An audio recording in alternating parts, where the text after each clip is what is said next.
હરે રામ રામ રામ હરે હરે હરે કૃષ્ણ કૃષ્ણ કૃષ્ણ હરે હરે રામ રામ રામ હરે જય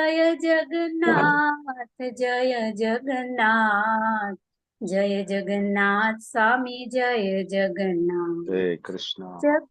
હરે કૃષ્ણ પ્રભુજી, દંડવત પ્રણામ. દંડવત પ્રણામ. હરે કૃષ્ણ. ખૂબ હરે ખૂબ ધન્યવાદ કૃષ્ણ પ્રભુજી, સુંદર સાદર મજાના પ્રણામ. કીર્તન માટે. હરે કૃષ્ણ. વેલકમ. બધાનું ખૂબ ખૂબ હૃદયપૂર્વક નું સ્વાગત છે ઇસ્કોન મેંગલુરુ શ્રી શ્રી રાધા ગોવિંદ પુલાઈ તરફથી. મુકેશ પ્રભુ, તારાબેન બારિયા હરે કૃષ્ણ માતાજી, પ્રભુજી, હરે કૃષ્ણ. હરે કૃષ્ણ. હિરલ પાઠક માતાજી, ભાનુબેન કાવઠિયા માતાજી, રાજેન્દ્ર પધારિયા પ્રભુજી, હરે કૃષ્ણ તેજલ પ્રભુજી. ગુપ્તા માતાજી, હરે કૃષ્ણ પ્રભુ, વેલકમ. તેજલ માતાજી, હરે કૃષ્ણ. કૃષ્ણ કૃપાલય પ્રભુ, હરે કૃષ્ણ. હરે બોલ. હરે કૃષ્ણ થેન્ક યુ. પ્રભુજી. હરે કૃષ્ણ. ઉર્મિલા સાધુ માતાજી, હરે કૃષ્ણ. પુનિતા માતાજી, આરતી માતાજી, આશા માતાજી, ભવ સિંધુ શ્રી ચૈતન્ય પ્રભુ,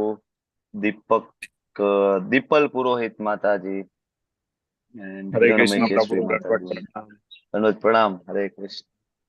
હરે કૃષ્ણ પ્રભુજી, દંડવત પ્રણામ. દંડવત પ્રણામ. જયેન્દ્ર પ્રભુ, ઝંખના માતાજી, વિશાલ પ્રભુ, and સ્વીટી માતાજી, રીના માતાજી, and મંજુલા માતાજી, કિરણ સાધુ પ્રભુ, કૌશી માતાજી, જય કિશોરી માતાજી, દંડવત પ્રણામ. જલ્પા જોશી માતાજી. બધાનું ખૂબ ખૂબ કૃષ્ણ હૃદયપૂર્વકનું પ્રભુજી, સ્વાગત દંડવત છે. પ્રણામ. દંડવત પ્રણામ. હરે કૃષ્ણ. શરૂઆત કરશું આજનું સેશન.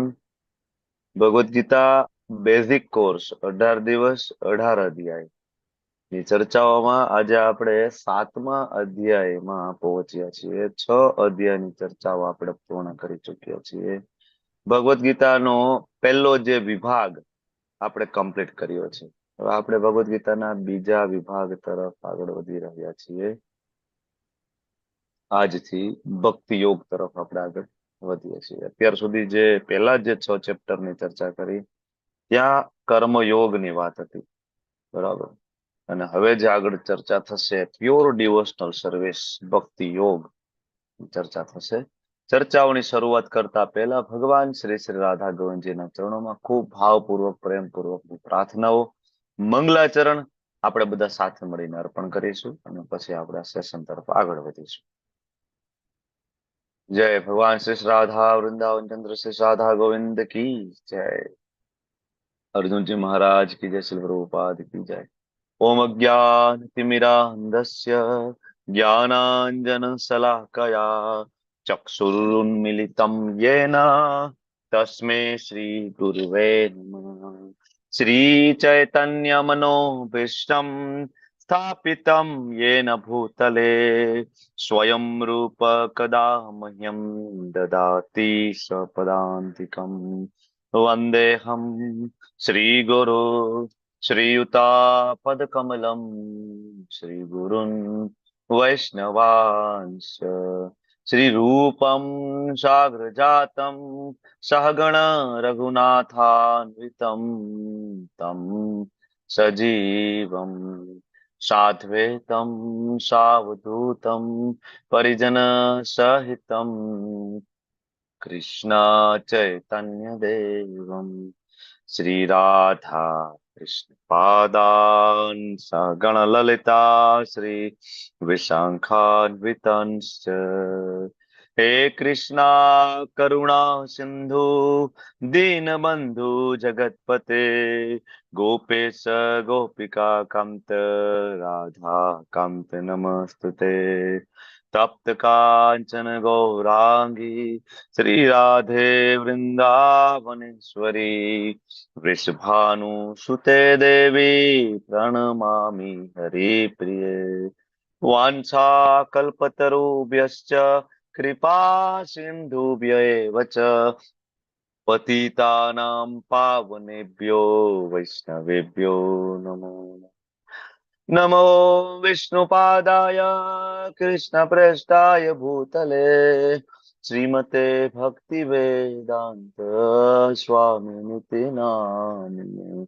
नमस्ते सारस्वते देवे गौरवाणी प्रचारिणे निर्विशेषा शून्यवादी पाश्चात्य देश तारिणे। जय श्री कृष्ण चैतन्य प्रभु नित्यानंद श्री अद्वैत गदाधार श्रीवासादि गौर भक्त वृंद। हरे कृष्णा कृष्णा कृष्णा हरे हरे, हरे राम राम राम हरे हरे। हरे कृष्णा। हरे कृष्ण प्रभु जी, हरे दंडवत कृष्णा प्रणाम। हरे दंडवत कृष्ण प्रणाम। प्रभु जी, हरे दंडवत कृष्णा प्रणाम। जीवेश्वर कृष्ण प्रभु, गायत्री माताजी, आरती माताजी, नैना ठक्कर माताजी, मीनाबेन रावल माताजी, प्रतिमा परमार माताजी, કૃષ્ણ પ્રભુજી. हरे कृष्ण चंद्रिका परमार माताजी, अल्पेश कलोत्रा प्रभु, आशा हरे कृष्ण प्रभु ji. Bhalia Mataji, Ratilal Prabhu, Hare Krishna and Kalpesh Parmar Prabhu, Jayendra Mewada Prabhu, okay Mansi Mataji, Hare Krishna and Krishna Dave Mataji છે કે પ્રભુજી મને બહુ આઈડિયા નથી, પણ ખૂબ ખૂબ સ્વાગત છે માતાજી, તમારું. માતાજી. કૃષ્ણા માતાજી, ઓકે હરે ઓકે, કૃષ્ણ. હા. હરી બોલ, વેલકમ, ખૂબ ખૂબ હરે સ્વાગત છે. કૃષ્ણ સચિન પિત્રોડા પ્રભુ, હરે કૃષ્ણ, વેલકમ. વ્રજરાની વિનીતા માતાજી, હરી બોલ, હરે કૃષ્ણ એન્ડ ટેસના પટેલ માતાજી, हरे कृष्ण प्रभु जनक प्रणाम। ધન્યવાદ પ્રણામ પ્રભુ, વેલકમ. તો ખરેખર તમે બધા ખૂબ સૌભાગ્યશાળી જીવ છો. પ્રભુજી હરે અને કૃષ્ણ. હરે કૃષ્ણ ભરતભાઈ પંડ્યા, વેલકમ, हरे સ્વાગત कृष्ण છે प्रभु जी, તમારું. दंडवत प्रणाम। દંડવત પ્રણામ પ્રભુ, વેલકમ. કિરણ પ્રભુ, સ્વાગત છે તમારું. તો ખરેખર તમે બધા ખૂબ સૌભાગ્યશાળી જીવ છો, કારણ કે રવિવારના સવારે સવારે ઉઠવું વહેલું અને ભગવદ ગીતાના ક્લાસમાં જોઈન થવું, આમ ભૌતિક લોકો માટે આ વહેલું કહેવાય, આધ્યાત્મિક લોકો માટે અડધો દિવસ પૂરો થઈ ગયો એના બરાબર છે. બરાબર, કારણ કે સ્પિરિચ્યુઅલ પાથ ઉપર જે આગળ વધે છે, ભક્તિ યોગમાં આગળ વધે છે, એ લોકોનું ઉઠવાનું મેં તમને ઘણી વાર કીધું 3:30-4 ની આસપાસ, તો એ તો ઉઠ્યા અને 5 કલાક થઈ ગઈ છે અત્યારે. બરાબર, પણ ભૌતિક લોકોનો જે આ ઉઠવાનો સમય છે, અને એમાં આજે સન્ડે, બરાબર, એટલે આજ તો કઈ ફિક્સ જ ના હોય કેટલા વાગે ઉઠવાનું, આજ તો ઊંઘ ખુલે ત્યારે ઉઠવાનું હોય, ને છતાં તમે લોકો બધા સવારમાં ભગવદ ગીતાની ચર્ચાઓ માટે મારી સાથે ઉપસ્થિત થઈ ગયા છો. તો ખરેખર હું ખૂબ ભાગ્યશાળી છું. ગુરુ મહારાજના ખૂબ મારા ઉપર આશીર્વાદ છે કે તમારા બધા જ ભક્તોનો મને સંગ પ્રાપ્ત થાય છે અવિરતપણે. Thank you. તો આજે આપણે જે ચર્ચા કરવા જઈએ છે એ 7મો અધ્યાય, પરમેશ્વરનું જ્ઞાન અથવા જ્ઞાન વિજ્ઞાન યોગ તરીકે પણ ઓળખવામાં આવે, ઘણી બધી જગ્યાએ જ્ઞાન વિજ્ઞાન યોગ ટાઇટલ આપ્યું છે. તો અલગ અલગ ચેપ્ટર આપણે અત્યાર સુધી ભણ્યા, નાનું એવું રીકેપ રિવિઝન લઈ લઈએ જેથી આપણું કનેક્શન હંમેશા બેસે આગળના ચેપ્ટર સાથે. ફરીથી પહેલા અધ્યાયથી હું શરૂઆત કરું તો પહેલો અધ્યાય 3 વ્યક્તિની મનસ્થિતિ, સૈન્ય નિરીક્ષણ, શંખનાદ અને અર્જુનના યુદ્ધના કરવાના 4 કારણ, અને બીજા અધ્યાયનું 1 મળીને 5 કારણ. બરાબર. કરુણા, કોઈ આનંદ નથી, પાપનો ભય, પરંપરાનો નાશ અને અનિર્ણયતા. સેમ 5 પ્રશ્નોના જવાબ, એટલે બીજો અધ્યાય આખો. બરાબર, જેમાં આધ્યાત્મિક જગતમાં એન્ટર થવા માટેની એકદમ બેઝિક ફિલોસોફી કહી શકાય ને, ખૂબ જ મહત્વની ફિલોસોફી, અને આ ભૌતિક જગતના બધા જ દુઃખોમાંથી બહાર નીકળવાની ચાવી એ કઈ? બીજા અધ્યાયમાં કયું એવું જ્ઞાન આપ્યું કે જે આધ્યાત્મિક જગતમાં પ્રવેશવાનું પહેલું પગથિયું હતું? બોલો. શરણાગતિ. શરીર નથી આત્મા છું. આપણે શરીર નથી, આત્મા છીએ. બરાબર. આ જગતના બધા જ દુઃખો, બરાબર, એ નાશ પામે છે અથવા એ વિચલિત નથી કરી શકતા. દુઃખ આવે છે, એવું નથી કે દુઃખ નથી આવતા.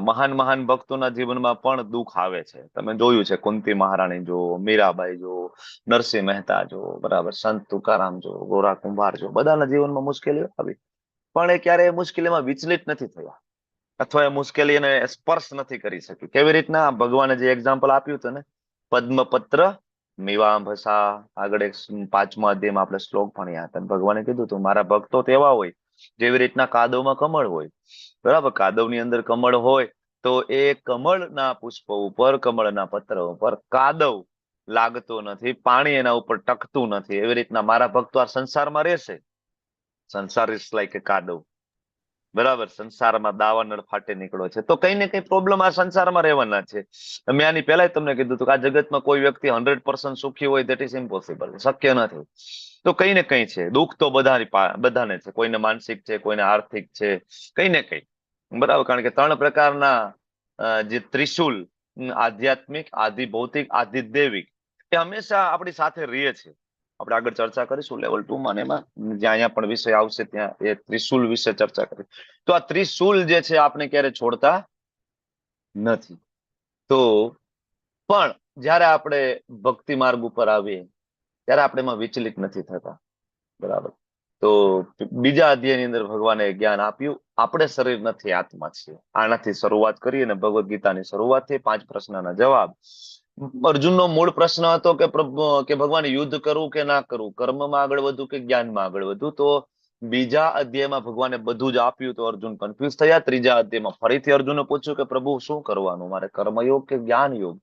ભગવાને ત્રીજો અધ્યાય કર્મયોગ આપ્યો. અર્જુને કીધું કે અર્જુન કર્મ તો કરવું જ જોઈએ. પણ ચોથો અધ્યાય કન્ટિન્યુટીમાં દિવ્ય જ્ઞાન આપ્યું, તો અર્જુન પાછા કન્ફ્યુઝ થયા. 5મા અધ્યાયની શરૂઆતમાં પાછો પ્રશ્ન પૂછ્યો કે પ્રભુ ત્રીજો અધ્યાય કર્મયોગ કે ચોથો અધ્યાય દિવ્ય જ્ઞાન, મારે શું કરવાનું છે? ત્યારે ભગવાન કહે છે કે અર્જુન, કર્મ અને જ્ઞાન બે પેરેલલ ચાલે, રસ્તા બે જુદા જુદા નથી. અર્જુન, તું એવું ના માન કે કર્મનો માર્ગ જુદો છે, જ્ઞાન માર્ગ જુદો છે.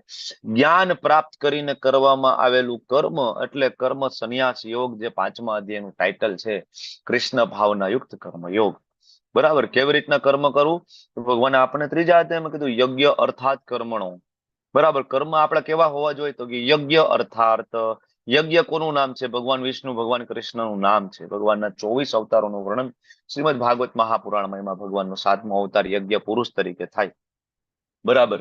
ભગવાન વિષ્ણુ નામ, બરાબર. યજ્ઞના અલ્ટિમેટ ભોગતા ભગવાન વિષ્ણુ આ જગતની અંદર. કારણ કે આ જગતનું નિર્માણ, સર્જન નું આપણે ટૂંકમાં ચર્ચા કરી હતી ગોલોક ચાર્ટમાં, જેમાં તમને ખબર છે કે ભગવાન કૃષ્ણ ડાયરેક્ટ ઇન્વોલ્વ થતા નથી. એ પોતાના પ્રથમ પુરુષ અવતાર મહાવિષ્ણુ દ્વારા સૃષ્ટિનું સર્જન કરે છે. બીજો વિસ્તાર ગર્ભોદક્ષાય વિષ્ણુ દ્વારા એક બ્રહ્માંડની અંદર એ પ્રવેશે છે અને બ્રહ્માજીને જન્મ આપે છે નાભીમાંથી. અને ત્રીજો વિસ્તાર શિરોદક્ષાય વિષ્ણુ દ્વારા એ કણે કણની અંદર દરેક જીવના હૃદયમાં પરમાત્મા સ્વરૂપે પ્રગટ થાય છે, બરાબર. એટલા માટે અલ્ટિમેટલી આ ભૌતિક જગતના અલ્ટિમેટ ભોગતા, કોઈ પણ અહીંયા કર્મકાંડ થાય, યજ્ઞ થાય, વિધિ થાય, તો એ કર્મના અલ્ટિમેટલી ભોગતા વિષ્ણુ તરીકે ઉલ્લેખવામાં આવે છે. કારણ કે કૃષ્ણ ડાયરેક્ટ ઇન્વોલ્વ થતા નથી. જેમ બહુ મોટી કંપની હોય, બરાબર, તો એનો માલિક ડાયરેક્ટ ઇન્વોલ્વ નથી થતો, કારણ કે એની તો ઘણી બધી બ્રાન્ચ હોય, અલગ અલગ જગ્યાએ, દેશ વિદેશની અંદર, બરાબર. પણ લોકલાઇઝ્ડ લોકો, ધારો કે ભારતની અંદર એક બ્રાન્ચ હોય તો આપણે ભારતના જે હેડ હોય, સીઈઓ હોય, એને ઓળખતા હોય, બરાબર. ડાયરેક્ટ ઇન્વોલ્વમેન્ટ એના જે મેન, જેના બોસ છે, એનું હોતું નથી. એમાં એ ભગવાનનું ડાયરેક્ટ ઇન્વોલ્વમેન્ટ નથી. ભગવાન એના અધિકારીઓને મોકલે છે. ભગવાન પોતે 3 ગુણ અવતાર લે છે, બ્રહ્મા, વિષ્ણુ અને મહેશ તરીકે, અને ટોટલ, બરાબર, સર્જન, પાલન અને સંહાર, આ 3 કાર્ય ભગવાન સ્વયં કરે છે. આજે આપણે 7મા અધ્યાયમાં આની પુષ્ટિ કરીશું. ઓકે, તો આ વાત થઈ ત્રીજા ચોથા અધ્યાયથી લઈને 5મા અધ્યાયમાં પહોંચીને 6થા અધ્યાયમાં આપણે ગઈકાલે અષ્ટાંગ યોગ ભણ્યા. અને અષ્ટાંગ યોગના અંતે એક સરસ મજાનો શ્લોક આવ્યો, 6.47, કે જે આપણી આંખો ખોલી દે. આપણને એમ થાય કે ભાઈ તમે કહો છો ભક્તિ કરવી, ભક્તિ કરી. ઘણા બધા એમ કે છે કે કર્મ હી પૂજા હે, કર્મ જ કરવું જોઈએ, નીતિમત્તાથી કર્મ કરો તો કઈ ભક્તિ કરવાની જરૂર નથી, મંદિરે જવાની જરૂર નથી, માળા કરવાની જરૂર નથી, બરાબર. તો સાચો યોગ એ તો કર્મ યોગ છે, બરાબર. જે કર્મયોગી છે એ આવી વ્યાખ્યા આપે. પછી ઘણા ધ્યાન યોગી હોય, અષ્ટાંગ યોગી, એમ કે ભાઈ છોડો ઘરબાર, બધું છોડો, પત્ની બાળકો બધું છોડો, આ સંસારમાં કઈ લઈ લેવાનું નથી, છોડો, મિથ્યા છે આ, બરાબર, બ્રહ્મ સત્ય, જગત મિથ્યા, એમ કરીને, બરાબર. તો કે યોગમાં આગળ વધવું જોઈએ, બરાબર. યોગમાં આગળ વધે. કેટલા લોકો સકામ કર્મી હોય કે ખાલી પુણ્ય કર્મ કરતા હોય, ખાલી પુણ્ય કર્મ. અલગ અલગ જગ્યાએ જો તો ગરીબોને કહેવાય કે ખાવાની વ્યવસ્થા કરે. એવા કેટલાય વિરલાઓ છે જે ગરીબો માટે મકાન બનાવે છે. ખબર છે ને, ગુજરાતની અંદર એક વ્યક્તિ છે, અલગ અલગ ગરીબો માટે મકાન બનાવે છે. તો એ એવું માને છે કે આ મકાન બનાવવું એ જ અલ્ટિમેટ આ જગતનું સત્ય છે, બરાબર. તો આ બધી વસ્તુ ખોટી નથી, પણ જે કરવાનો જે ચેતના, જે કોન્શિયસનેસ છે ને એ ખોટી છે. કોન્શિયસનેસ એ છે ચેતના કે હું કરું છું, બરાબર, અને એનાથી સારું ફળ મળે છે. સકામ કર્મ છે, પુણ્ય ફળ મળે છે, પણ પુણ્ય ફળ લઈને ઉપરના લોકમાં જાય, જેમ આપણે 14 માળની બિલ્ડિંગની ચર્ચા કરી હતી ગોલોક ચાર્ટમાં. તો એ પુણ્ય ફળ લઈને તમે ઉપર જાઓ, બરાબર, ગરીબો માટે મકાન બનાવો, ગરીબોને ધાબળા આપો, વૃક્ષો વાવો, નદીઓ સાફ કરો, બધું કરો, સરસ નીતિમત્તાથી તમે કામ ધંધો કરો, કોઈ કાળા બજારી નહીં, કોઈને હેરાન ના કરો, તો એ એક પુણ્ય કર્મ છે. પુણ્ય કર્મથી ઉપરનું લોક પ્રાપ્ત થાય, પણ જેવું પુણ્ય પૂરું થાય પાછા નીચે આવે, બરાબર. તો એનાથી આધ્યાત્મિક કોઈ તમને ફાયદો થશે નહીં. પુણ્ય કરવાથી આધ્યાત્મિક એનો કોઈ ફાયદો નથી કે તમારી મુક્તિ થઈ જાય, તમને મોક્ષ મળે, તમને ભગવત ધામ મળે. આ કોઈ એમાં ઓપ્શન નથી. આપણને આ વસ્તુની ખબર નથી. આપણને ખાલી એટલું જ છે કે ભાઈ પુણ્ય કર્મ કરવા જોઈએ. તો આવી રીતના આપણે અલગ અલગ કર્મ ભણી ગયા, સકામ કર્મ યોગ, નિષ્કામ કર્મ યોગ, બરાબર, પછી ધ્યાન યોગ, હઠ યોગ, અષ્ટાંગ યોગ અને સાંખ્ય યોગ. અને બધાના સાર રૂપ શ્લોક ભગવાન આપ્યો 6.47, યોગી નામ અપી સર્વેશામ મદ ગતેન અંતરાત્મના શ્રદ્ધાવાન ભજતે યો મામ સમયુક્ત તમામ. આ શ્લોક કંઠસ્થ કરી લેવાનો. કોઈ તમને એમ કે ક્યાં કીધું છે ભક્તિ કરવાનું, બરાબર, કર્મ યોગ શ્રેષ્ઠ છે, કર્મ કરો, બરાબર, તમારી ઉંમર છે કામ કરવાની, અત્યારે કામ કરવું જોઈએ, પૈસા કમાવો, ખોટું નથી, પૈસા કમાવો, પણ સેન્ટરમાં કૃષ્ણને રાખવા જોઈએ. અમે કમાઈએ છીએ, હું ડોક્ટર છું, હોસ્પિટલ ચલાવું છું, હોસ્પિટલના ટાઈમે હોસ્પિટલ, બરાબર, ભક્તિના સમયે ભક્તિ, અને હોસ્પિટલ ચાલે એમાં પણ સેન્ટરમાં કૃષ્ણ, જે કઈ ઇન્કમ થાય એના સેન્ટરમાં કૃષ્ણ, બરાબર. કઈ પણ મોટા મોટા ઉત્સવો આવતા હોય તો આપણું એમાં કન્ટ્રીબ્યુશન હોવું જોઈએ. આપણું તન, મન અને ધન ત્રણેય રીતના આપણું કન્ટ્રીબ્યુશન હોવું જોઈએ, બરાબર. તો આ કૃષ્ણ ભાવના યુક્ત કર્મ કરતા ધીમે ધીમે આપણે શીખવાનું. અને આ જ અલ્ટિમેટલી ભગવાને કીધું અલગ અલગ પ્રકારના યોગમાંથી સૌથી શ્રેષ્ઠ કોઈ યોગ હોય તો કે જેના ચિત્તની અંદર હું રહું છું, જે સતત મને યાદ કરે છે, અને જેની મારામાં શ્રદ્ધા સ્થિર થયેલી છે અને મારું ભજન કરે છે. ભજતે યો મામ, આ ઉત્તમ યોગી. તો યોગીની વ્યાખ્યા એટલે ભક્તિ યોગી. એટલું સમજો, ભગવદ્ ગીતામાં જ્યાં યોગીની વ્યાખ્યા આપી છે ભગવાને, તે ખરેખર ભગવાન ભક્તિ યોગી માટે વાત કરે છે, નહીં કે કર્મયોગી, જ્ઞાન યોગી, ધ્યાન યોગી, અષ્ટાંગ યોગી. આ બધા અલગ અલગ યોગી છે, પણ એ મેં તમને વાત કરી હતી પગથિયા છે. અલ્ટિમેટ જે સુપ્રીમ જે યોગી છે કોણ છે? ભક્તિ યોગી, બરાબર. લાઈક નરસિંહ મહેતા, સંત તુકારામ, મીરાબાઈ, એની વાત થાય છે ભગવદ્ ગીતાની અંદર. ઓકે, તો હવે આ જયારે કરવું હોય, તમારે ભગવાનને સતત યાદ કરવા હોય, ચિંતન કરવું હોય, તો તમારે ભગવાન વિશેનું જ્ઞાન જોશે, બરાબર ને. તમે ભગવાનને ઓળખતા હોય, ભગવાનની મહાનતા જાણતા હોય, તો તમને ભગવાન પ્રત્યે પ્રેમ થશે. એટલા માટે ભગવાન 7મા અધ્યાયથી એ ચેપ્ટરની શરૂઆત કરે છે જ્યાં તમે ભગવાનને ઓળખી શકશો, તમને ભગવાનની મહાનતાની ખબર પડશે, તમને ભગવાનનું ઐશ્વર્યની ખબર પડશે, જેથી તમને કૃષ્ણની મહાનતા. જો ઘણા બધા લોકો, મોટા મોટા ભાગવત કથાકારો આપણે જોયા છે, ભાગવત સપ્તાહ હોય, 7 દિવસની કથા હોય, તેમાં ક્યારે એ શ્રીમદ ભાગવતમના સ્કંદ પેલા બીજાની ચર્ચા નથી કરતા. મોટા ભાગે ભાગવત કથાકારો જે પેડ હોય છે, તમે પૈસા આપો એટલે કથા કરવા આવે, એ આવે એટલે મોટા ભાગે એ કુદાકો મારી દે સીધો 10મ સ્કંદની અંદર. કૃષ્ણનો જન્મ કરાવે, નંદ ઘેરા નંદ ભયો, બરાબર, અને રાસલીલા કરાવે, બસ આ જ ચાલે, બરાબર. એમાં કોઈ ભગવાનની મહાનતા વિશે, ભગવાનનું ઐશ્વર્ય વિશે ચર્ચા નથી. વ્યાસપીઠ ઉપર બેસીને પણ એ ચર્ચા થતી નથી. એટલા માટે આવી કથાઓ સાંભળવાથી લોકોનું જીવન પરિવર્તન નથી થતું, લોકો ભક્ત બનતા નથી. જાય છે, પ્રસાદ લે છે, મજા કરે છે, ઘરે જાય છે, ઘરે ગયા પછી હતા એવા ને એવા. શું કામ? તો કે ભગવાનની મહાનતા સમજાવી નહીં. એટલા માટે સ્કંદ પેલો બીજો બહુ જ જરૂરી છે ભાગવતમનો. જ્યાં સુધી 1 થી 9 સ્કંદ તમે બરાબર વાંચી ના લો અને તમારા કહેવાય કે હૃદયમાં ઉતરી ના જાય, ત્યાં સુધી 10મો સ્કંદને સ્પર્શ પણ ના કરવો જોઈએ, આચાર્યો ત્યાં સુધી કહે છે. તો અહીંયા ભગવાન એટલા માટે પોતાનું ઐશ્વર્યની ચર્ચા કરવા માંગે છે. 7મો અધ્યાય, બરાબર, 5 વિભાગમાં વહેંચી અને ભગવાન પોતાના જ્ઞાન વિશેની શરૂઆત કરે છે. અદ્ભુત યાત્રા છે ભગવદ્ ગીતા. જો ખરેખર તમે સમજી લો, જીવનમાં થોડી ઘણી ઉતારવાનો પ્રયત્ન કરો, તો અદ્ભુત યાત્રા છે. હું એમ કહું કે તમને ખબર પડે કે ના ખબર પડે, સમજાય કે ના સમજાય, કારણ કે ભગવદ્ ગીતા એટલું સહેલું પણ નથી કે 1-2 વખત ક્લાસ કરવાથી સમજાઈ જાય ને જીવનમાં એપ્લાય થાય, બરાબર. પણ ધીમે ધીમે જરૂરથી તમને સમજાઈ જશે. આ કેના જેવું છે કે વરસાદ બહાર આવતો હોય, બરાબર, અને તમે બહાર નીકળો તો હવે તમે આંખ બંધ કરીને બહાર નીકળો તો તમે પલળી જ જવાના છો. એવી રીતના જયારે ભગવદ્ ગીતાના ક્લાસમાં તમે આવશો તમને સમજાય કે ના સમજાય, પણ એમાંથી અમુક એવા શબ્દો છે જે તમારા હૃદયમાં ઉતરે છે. અને બીજું, શરીરને સમજાય કે ના સમજાય, આત્માને બધું સમજાય છે. તમારી અંદર રહેલો જે આત્મા છે ને એનો ખોરાક છે આ ભગવદ્ ગીતા, એનો ખોરાક છે ભગવાનનું નામ. અને જયારે આત્માને એનો ઓરિજિનલ ખોરાક મળે છે ને ત્યારે એ જ્ઞાન ધીમે ધીમે ધીમે હૃદયમાંથી પ્રગટ થશે. તો થોડું ધીરજ ધારણ કરજો, બરાબર. આજથી આપણે ભક્તિયોગ તરફ આગળ વધીએ. અને અહીંયા ભગવાન કહે છે, શ્રી ભગવાન ઉવાચ મય્યાસક્ત મના પાર્થ યોગમ યુંજન મદાશ્રય સંશયમ સમગ્રમ મામ યથા જ્ઞાસ્યસી તત્શૃણુ.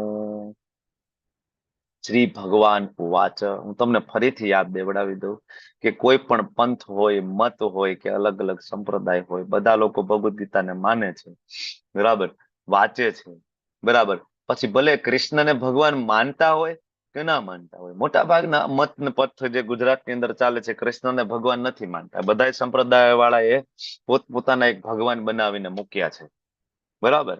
ઓરિજિનલ જે ભગવાન કૃષ્ણ રામચંદ્રજી એને ભગવાન નથી માનવા અને પોતાના ગુરુને ભગવાન બનાવવા છે. કોઈક દાદાને ભગવાન બનાવે છે, કોઈક બાબાને ભગવાન બનાવે છે, કોઈક બાપાને ભગવાન બનાવે છે. તો આ બધા અલગ અલગ ભગવાન બનાવવાની એક પ્રથા ચાલી છે, બરાબર. પણ ખરેખર વેદવ્યાસજીને ખબર હતી ભગવાન કોણ છે, સુખદેવજીને ખબર હતી ભગવાન કોણ છે, બ્રહ્માજીને ખબર હતી ભગવાન કોણ છે. બ્રહ્માજીએ વેદોનું જ્ઞાન, બરાબર, આપ્યું છે આગળ પરંપરામાં, વેદવ્યાસજીને પ્રાપ્ત થયું. તો એ લખે છે શ્રી ભગવાન ઉવાચ. નારદજીને ખબર હતી ભગવાન કોણ છે. નારદજી પ્રશ્ન પૂછે છે, સ્કંદ 2 અધ્યાય 5માં સૃષ્ટિનું સર્જન, તમને આ જ્ઞાન ક્યાંથી પ્રાપ્ત થયું? તો બ્રહ્માજી સ્વયં કહે છે, મને આ જ્ઞાન ભગવાન કૃષ્ણ પાસેથી પ્રાપ્ત થયું છે અને હું તો એના નાભીમાંથી ઉત્પન્ન થયો છું. મારા એ પરમ પિતા છે. આ બ્રહ્માજીના શબ્દ છે. શ્રીમદ ભાગવતમ સ્કંદ 2 ક્યારેક વાંચો. ઓકે, તો એ બધાને ખબર છે.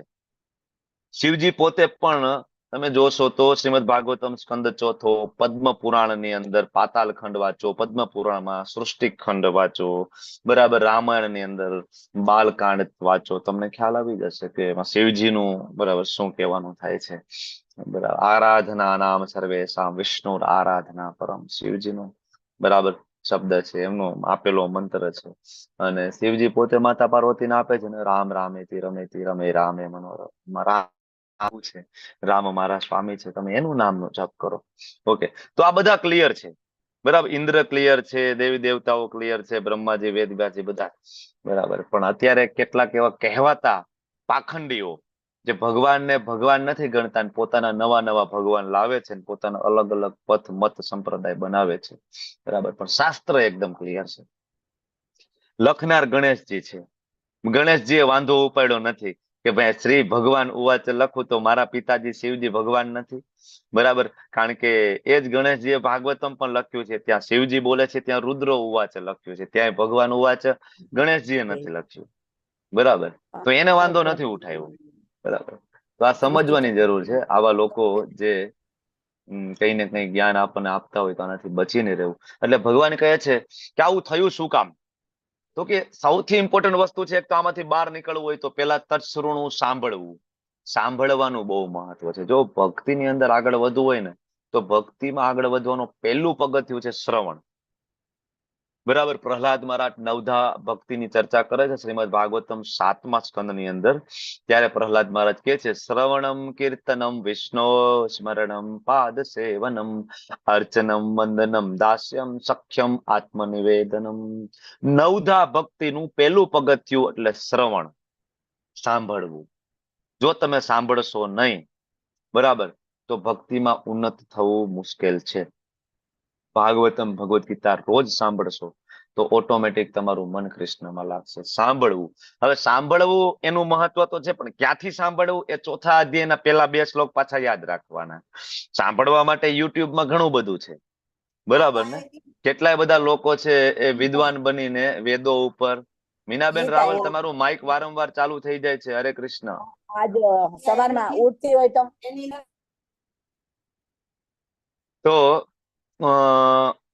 યુટ્યુબમાં ઘણું બધું એવું છે કે જે પીરસે છે લોકો, બરાબર. તો એ આપણે યાદ રાખવું પડશે 4થા અધ્યાયમાંથી. કે ભાઈ પરંપરામાંથી જ્ઞાન પ્રાપ્ત કરવાનું છે. પણ આજકાલ લોકોને શાસ્ત્રમાં શ્રદ્ધા નથી, એટલે ભગવાન કહે છે કે અર્જુન, તું સાંભળ કેવી રીતના મારી ભાવનાથી પૂર્ણ રહી અને મારામાં અનુરક્ત રહી અને સંપૂર્ણ સંદેહ રહિત મને જાણીશ, વિધાઉટ ડાઉટ, કે ભગવાન પૂર્ણ પુરુષોત્તમ કૃષ્ણ છે. ડાઉટ, બરાબર, સંશય. પણ આપણા બધાના મનમાં શંકા છે. આપણે જો આપણે હિન્દુ સનાતનીમાં આપણે સનાતની લોકો છીએ, તમે બધાને પૂછો ભગવાન કોણ, બધાના જવાબ જુદા જુદા છે. બરાબર, કોઈ એમ કે શિવજી ભગવાન છે, કોઈ એમ કે ભાઈ કૃષ્ણ ભગવાન છે, કોઈ કહે છે રામ ભગવાન છે, કોઈ એમ કે દેવી ભગવાન છે, કોઈ એમ કે અમારા કુળદેવી ભગવાન છે, બરાબર, કોઈ એમ કે હનુમાનજી મહારાજ ભગવાન છે, બરાબર, કોઈ એમ કે સાંઈબાબા ભગવાન છે, કોઈ એમ કે મોગલ માતા ભગવાન છે, કોઈ કે ચામુંડ માતા ભગવાન છે. તો લોકો ક્લિયર નથી. શું લાગે છે કે ભગવાન અનેક ભગવાન હોઈ શકે? આવું શાસ્ત્ર આપણું કહે છે. બરાબર, તમે ખાલી લોજિકલી વિચાર કરો ને, થોડી તાર્કિક બુદ્ધિ વાપરીને, કે કોઈ એક રાજ્યનું કે એક દેશનું મેનેજમેન્ટ કરવું હોય તો સુપ્રીમ પર્સનાલિટી એમાં એ હોય, એક જ હોય, સુપ્રીમો.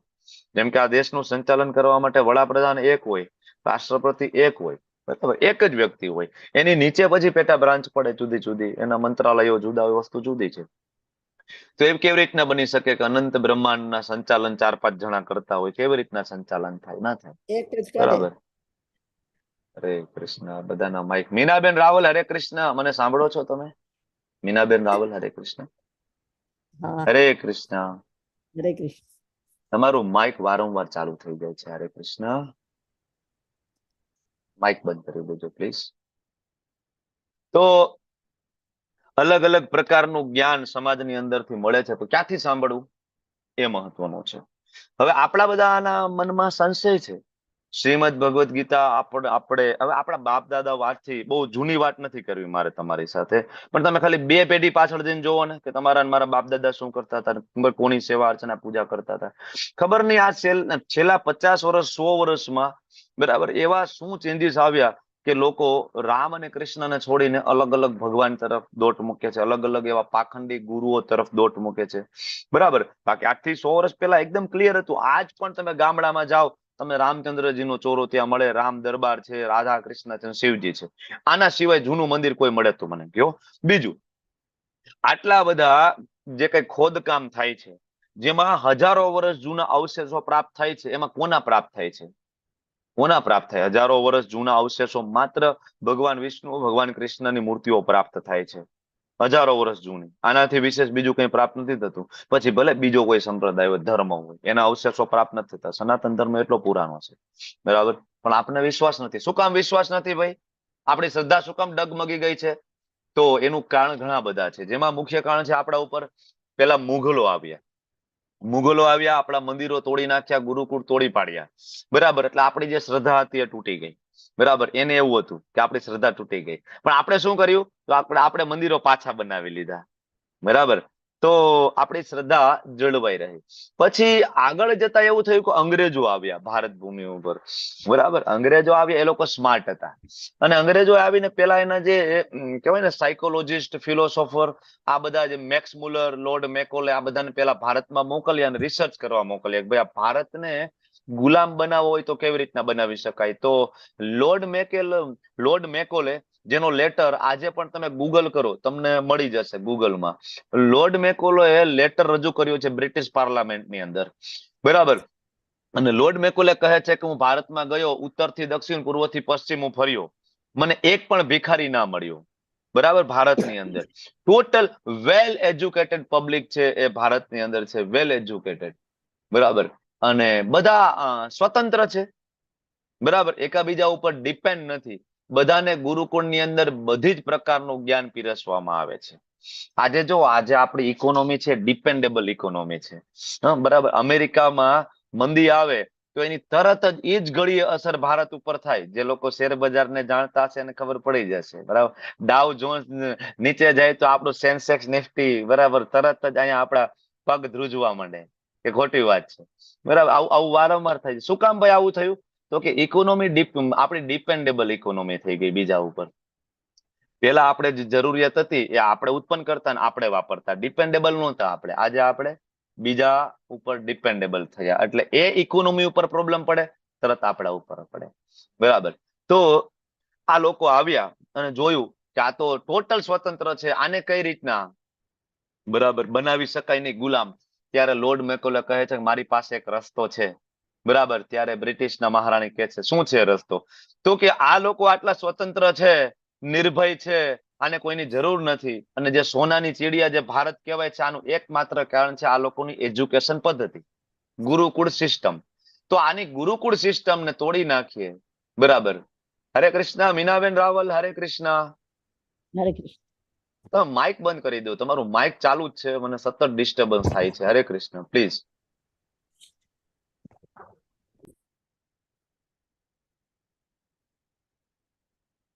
તો ગુરુકુળ બધા, પછી મારી લિંક તૂટી જાય, મારે એવું હશે મારું બધાને બંધ કરી દો માઇક. પછી સતત તમે માઇક વચ્ચે વચ્ચે ચાલુ કરો છો તો હું ક્લાસ કેવી રીતના લઈ શકીશ?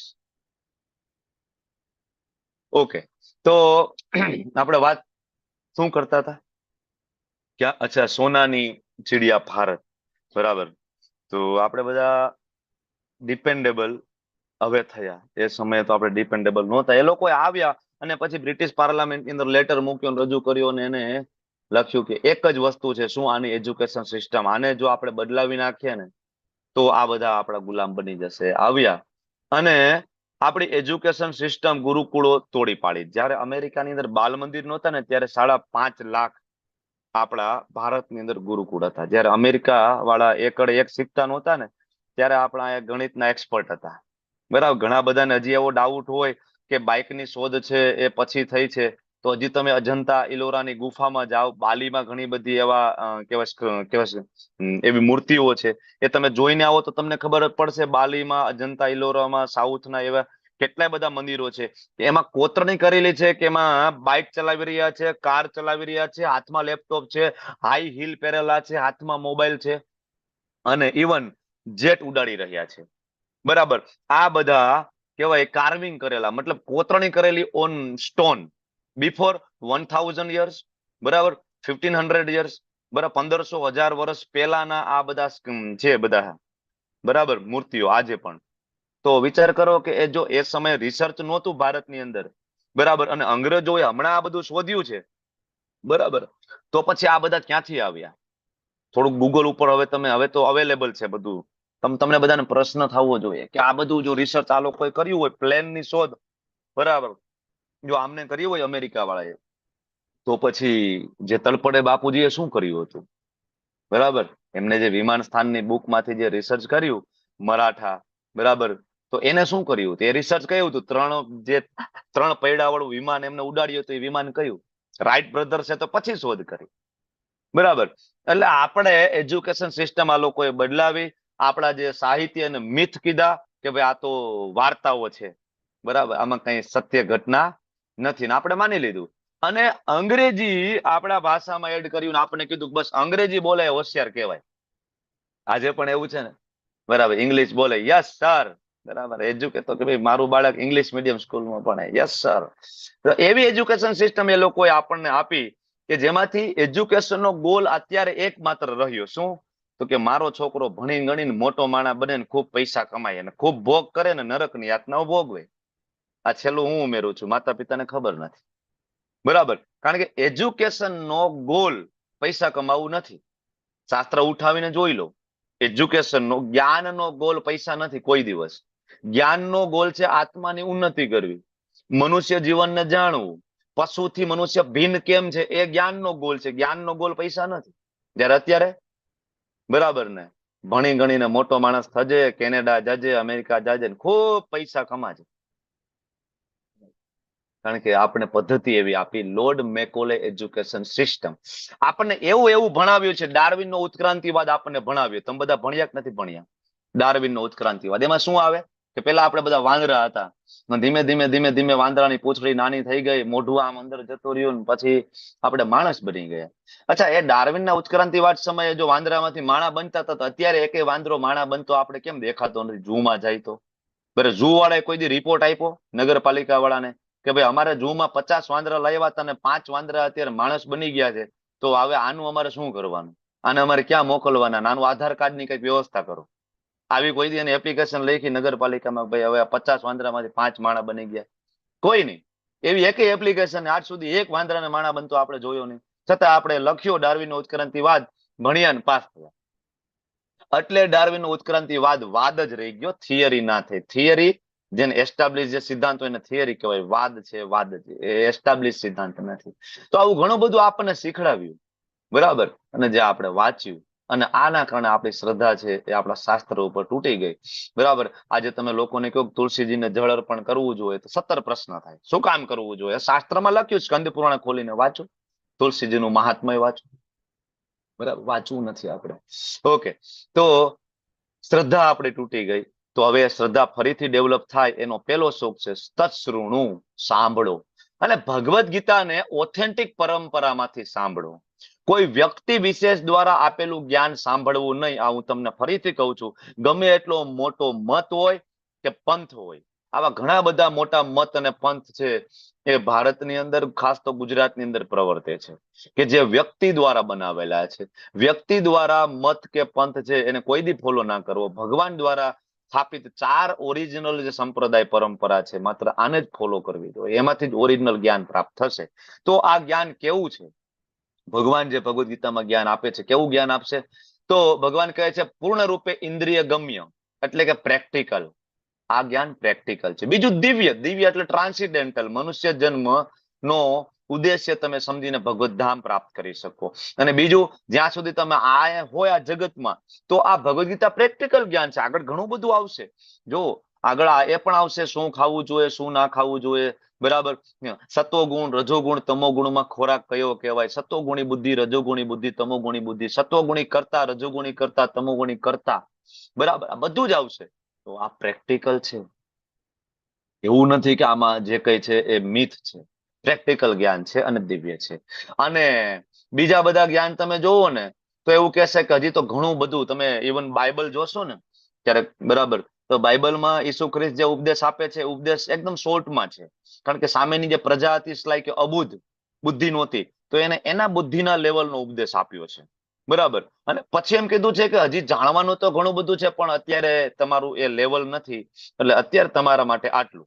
એવી જ રીતના જે પૈગંબર આવ્યા અને કુરાન આપી, કુરાનમાં જે જ્ઞાન સુપરફિશિયલ છે, બરાબર, ડિટેલ જ્ઞાન નથી, સુપરફિશિયલ. કારણ કે સામેની જે પ્રજા છે એ લેવલની પ્રજા હતી, બરાબર. જેમ કે અહીંયા અત્યારે લેવલ 1 નો કોર્સ ચાલે, તમે મને પ્રશ્ન પૂછો તો મારો જવાબ લેવલ 1 રિલેટેડ છે, બરાબર. તમે લેવલ 2 માં આવશો, મારો જવાબ થોડોક એડવાન્સ થશે. અને ભક્તિશાસ્ત્રીમાં આવશો તો મારો જવાબ એકદમ ટ્રાન્સપેરન્ટ થશે, બરાબર. તો એવી રીતના જે સામે જે લેવલ છે, બરાબર, એ મુજબનો ઉપદેશ. એવી રીતના ક્રિશ્ચન, મુસ્લિમ, એમના જે ધર્મગ્રંથોનું લેવલ એના લેવલનું, પણ સનાતન ધર્મનું લેવલ હાઈ છે. એટલા માટે ભગવાન આ શ્લોકની અંદર કહે છે, યજ્ જ્ઞાત્વા નેહ ભૂયો અન્ય. આ જ્ઞાન એક વખત પ્રાપ્ત કરી લો તો બીજું કોઈ જ્ઞાન પ્રાપ્ત કરવાની જરૂર જ નથી. મતલબ કમ્પ્લીટ નોલેજ છે. આના સિવાય બીજું કંઈ બાકી રહેતું નથી, બરાબર.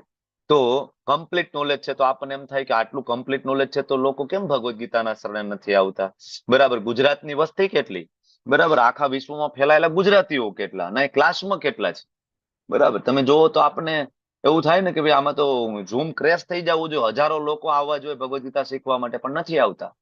ગઈકાલે રાત્રે એક વ્યક્તિ કહેવાય કે એમનું મૃત્યુ થયું, તો અમે ત્યાં કીર્તન કરવા ગયા હતા. કીર્તન કરવા ગયા તો હું કીર્તન લેતો હતો અને પ્રવચન હતું, તો હવે પૂછ્યું, બરાબર, તો ચર્ચા ચાલતી હતી તુલસીદાસજી ઉપર, નાનું એવું પ્રવચન હતું, તો હું પૂછતો હતો. તો વિચાર કરો કે સામે જે માણસો બેઠા છે, લગભગ 100-125 માણસો બેઠા છે. મારો પ્રશ્ન હતો તુલસીદાસજી કોણ છે? કોઈને ખબર જ નથી. વિચાર કરો, તુલસીદાસજી કોણ છે ખબર નથી, બરાબર. હનુમાન ચાલીસા ના રચયિતા, રામચરિત માનસ જેમને આપણને આપ્યું ને, ભારત ભૂમિ ઉપર મહાન સંત થયા. અને જે ભક્ત માલ જે કથા છે એનું સુમેરું મણકો ગણાય એવા મહાન સંત તુલસીદાસજીને ઓળખતા નથી આજની પ્રજા. અને એવું નથી કે એમાં કોઈ નાની ઉંમરના હતા, કારણ કે તમને વિચાર કરી શકો છો કે માણસનું મૃત્યુ થયું છે તેમાં તો બધા, બરાબર, એજેડ માણસો 50-60 વર્ષ, 70 વર્ષ. હવે 70 વર્ષે ખબર નથી તુલસીદાસજી કોણ છે, બરાબર. શું આખી આખી જિંદગી કાઢી નાખી આપણે, શાસ્ત્ર કોઈ દી વાંચ્યા નહીં, કોઈ દિવસ સાંભળ્યું નહીં. તો ભગવાન સ્વયં આયા કહે છે, મનુષ્યાણામ સહસ્ત્રેષુ કશ્ચિદ યતતે સિદ્ધયે યતતામ અપી સિદ્ધાનામ કશ્ચિન મામ વેતિ તત્વતઃ. હજારો લોકો હજારો મનુષ્યો સિદ્ધિ પામવા માટે પ્રયત્ન કરે, બરાબર, હજારો મનુષ્યોમાંથી કોઈ એક સિદ્ધિ પામવા માટે પ્રયત્ન કરશે, કોઈ એક સિદ્ધિ. એટલે તમને ખબર છે ને કેટલી સિદ્ધિ હોય? 8. અષ્ટ સિદ્ધિ નવનિધિ કે દાતા કોને કહેવાય છે? અષ્ટ સિદ્ધિ નવનિધિ કે દાતા કોને કહેવાય છે? હનુમાન દાદા. હનુમાનજીને. હનુમાનજી મહારાજ. 8 સિદ્ધિઓ હનુમાનજી મહારાજ પાસે હતી, બરાબર. તો આવી જે સિદ્ધિઓ જે છે, બરાબર, તો આવી સિદ્ધિ પ્રાપ્ત કરવા માટે હજારોમાંથી એક વિરલો પ્રયત્ન કરે. અને આવા હજારો સિદ્ધિ પ્રાપ્ત કરનારા હોય ને એમાંથી કોકને એમ થાય કે નહીં, મારે તો કૃષ્ણને જાણવા છે. મનુષ્યાણામ સહસ્રેષુ, હજારો મનુષ્યોમાંથી કશ્ચિત યતતિ સિદ્ધયે, એકાદો કોઈ સિદ્ધિ પ્રાપ્ત કરવા માટે મથે. યતતામપી સિદ્ધાનામ, આ બધા સિદ્ધિ પ્રાપ્ત કરનારાઓમાંથી ભાગ્યે જ કશ્ચિન, કોઈક વિરલો, કશ્ચિન મામ. અહીં મામ એટલે કોણ બોલે છે? મામ. ઘણા બધા એમ કે ભગવદ ગીતા કૃષ્ણએ નથી બોલી, બરાબર, તો પછી કાલ લખવું હતું, પરમાત્મા લખવું હતું, શિવ બાબા લખવું હતું, કેમ અહીંયા મામ લખ્યું છે? આજે તો ભગવાન એનું પોતાનું નામ સુદ્ધા કહેશે, બરાબર. તો ભાગ્યે જ કોઈ મને વાસ્તવમાં જાણશે. કોને? કૃષ્ણને. તો કૃષ્ણને જાણવું એ કોઈ સામાન્ય વાત નથી, બરાબર છે. કૃષ્ણને ભગવાન તરીકે સ્વીકારવું, રામને ભગવાન તરીકે સ્વીકારવા એ સામાન્ય વાત નથી. ભક્તિ રેરેસ્ટ છે, બધાને પ્રાપ્ત થતી નથી. કૃષ્ણ ભક્તિ, વિષ્ણુ ભક્તિ, રામચંદ્રજીની ભક્તિ બધાને પ્રાપ્ત થતી નથી. લોકો મેડિટેશન, ધ્યાન, રાજયોગ, કહેવાય કે હઠયોગ, પછી યજ્ઞ, અલગ અલગ પ્રકારના ગાયત્રી યજ્ઞ, આ તે અલગ અલગ કેટલાય પરિવાર પંચ સંપ્રદાય ચાલે છે, આવી રીતના ડાયવર્ટેડ થાય, પ્યોર ભક્તિ માર્ગ ઉપર આવનાર નથી. થોડુંક આંખ ખોલીને પાછળ પણ જોતા નથી, બરાબર, કે આ ભારત ભૂમિ ઉપર ને ખાસ તો ગુજરાતમાં એવા મહાન મહાન સંતો થયા જેને આપણે યાદ કરીએ છીએ. કોઈ હઠયોગીને યાદ નથી કરતા, રાજયોગીને યાદ નથી કરતા, કોઈ કર્મકાંડી કે કોઈ યજ્ઞ કરતાને યાદ નથી કરતા. આપણે નરસિંહ મહેતાને યાદ કરીએ છીએ, આપણે મીરાબાઈને યાદ કરીએ છીએ, આપણે સંત તુકારામને યાદ કરીએ છીએ, આપણે જલારામ બાપાને યાદ કરીએ છીએ. તો આ બધાએ શું કર્યું? યજ્ઞ કર્યા. શું કર્યું છે આ બધાએ? રાજયોગ કર્યો, હઠયોગ કર્યો, ધ્યાન યોગ કર્યો. કયો યોગ કર્યો આ બધાએ? નહીં. પ્યોર ડિવોશનલ સર્વિસ, ભક્તિ. પણ બધાને પ્રાપ્ત થતી નથી. હજારોમાંથી કોઈ એક એવો વિરલો હશે જેને ભક્તિ પ્રાપ્ત થાય છે. બાકી લોકો 4 વસ્તુમાં મથે છે: આહાર, નિંદ્રા, ભય અને મૈથુન. આ 4 વસ્તુ સિવાય 5મી વસ્તુ કોઈના જીવનમાં નથી. પછી એ કોઈ અબજોપતિ વ્યક્તિ હોય તોય ભલે, અને કોઈ ઝૂંપડામાં રહેતો હોય તોય ભલે, આ 4 વસ્તુ વિશે જ વિચાર કરે છે: આહાર, નિંદ્રા, ભય અને મૈથુન. 5મો વિષય નથી, પણ 5મો વિષય છે ભગવાન તરફ જવાનો છે. ઓકે, તો કશ્ચિનમાં આવે. અહીંયા જો તમે બાજુનું પિક્ચર છે, મેરેથોન દોડ છે. તો તમે આજ તમે જોતા હશો, મેરેથોન દોડ માટે કેટલા લોકો દોડતા હોય? હજારોની સંખ્યામાં, હજારોની સંખ્યામાં. પણ મેડલ માટે દોડતા હોય એવા કેટલા? તમે પણ મેરેથોનમાં ગયા હશો, બરાબર. તો જેને પોતાને કોચ રાખ્યા હોય, જેને કેટલાય સમયથી ટ્રેનિંગ લીધી હોય, આવા દોડવીરો કેટલા હોય આ મેરેથોનની અંદર? તો કે આંગળીના વેઢે ગણાય ને એટલા, 2, 4, 5 જણા. બાકી તો બધા મારા જેવા હોય, બરાબર. 10 વાગે 9 વાગે ઉઠીને ખબર પડે કે મેરેથોન અડધે પહોંચી ગઈ છે, ત્યાં જોડાઈ જવાનું, બરાબર. થોડુંક દોડી લેવાનું, પછી એકાદો સરસ બેકગ્રાઉન્ડ મળે, બરાબર, ત્યાં મેરેથોન લખેલું હોય, બરાબર. ને કોઈનો જો મેડલ બેડલ કોઈ ગળામાં પહેર્યું હોય તેનું ઉછીનું માગી, દાંતમાં ભરાવીને બેકગ્રાઉન્ડ લઈને સેલ્ફી પાડી અને ફેસબુક, ઇન્સ્ટાગ્રામમાં મૂકી દેવાનું. 99% લોકો આ ટાઈપના છે. સેમ વે, બરાબર. લોકો જીવન જીવવા માટે તો જીવે જ છે. તમારી આજુબાજુમાં જો બધા જીવે છે, બધા ખાય છે, બધા સુવે છે, બધા ભય માટે બેંક બેલેન્સ, ગાડી, બંગલો બધું કરે છે, બરાબર. મૈથુન, જાતીય જીવન, સંતાન પ્રાપ્તિ, બધું. તો શું આ 4 વસ્તુ આપણે જ કરીએ છીએ? નહીં. આ 4 વસ્તુ નાલીના કોકરોચ હોય ને એ કરે છે. એ ખાય છે, એ સુવે છે, એને ભય છે, એના દર બનાવે, બખોલું બનાવે છે, અને એ પણ જાતીય જીવન જીવે છે. એની સંતતિઓ થાય છે, એની કેટલી પેઢીઓની પેઢીઓ, બરાબર, ગટરની અંદર છે અત્યારે. તો આ 5મું શું કરીએ છીએ એવું જેને આપણે મનુષ્ય તરીકે કહી શકીએ? એવું 5મું શું? બરાબર. 4 વસ્તુ કૂતરા કરે છે, 4 વસ્તુ હાથી કરે છે, ગધેડા કરે છે, ઘોડા કરે છે, કોકરોચ કરે છે, વંદા કરે, બધા કરે છે. એ 4 વસ્તુ આપણે મનુષ્ય કરીએ છીએ. તો 5મી એવી કઈ વસ્તુ છે જે આપણે જુદા પડીએ એવું શું કરીએ છીએ? તમને એમ થાય કે આપણે બહુ જ્ઞાની છીએ, અમે ભણ્યા, સિવિલ એન્જિનિયરિંગ અમે કર્યું છે, અને અમે મોટી મોટી બિલ્ડિંગ બનાવીએ. તમે ક્યારે સાપના દર, ઉંદરના દર, કીડીના દર અંદરથી જોયા છે? મોટા મોટા સિવિલ એન્જિનિયર હોય ને એ ટૂંકા પડે.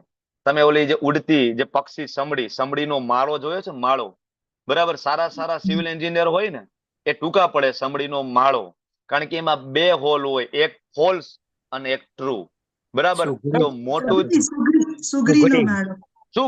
સુગરી રાખો, સુગરી. તમે સમજી ગયા ને? બરાબર. તો સુગરીનો માળો, બરાબર. 2 હોલ હોય, એકની અંદર સાપ અંદર જાય ને તો તરત પૂરો થઈ જાય અને જોવે કે આમાં કાંઈ નથી.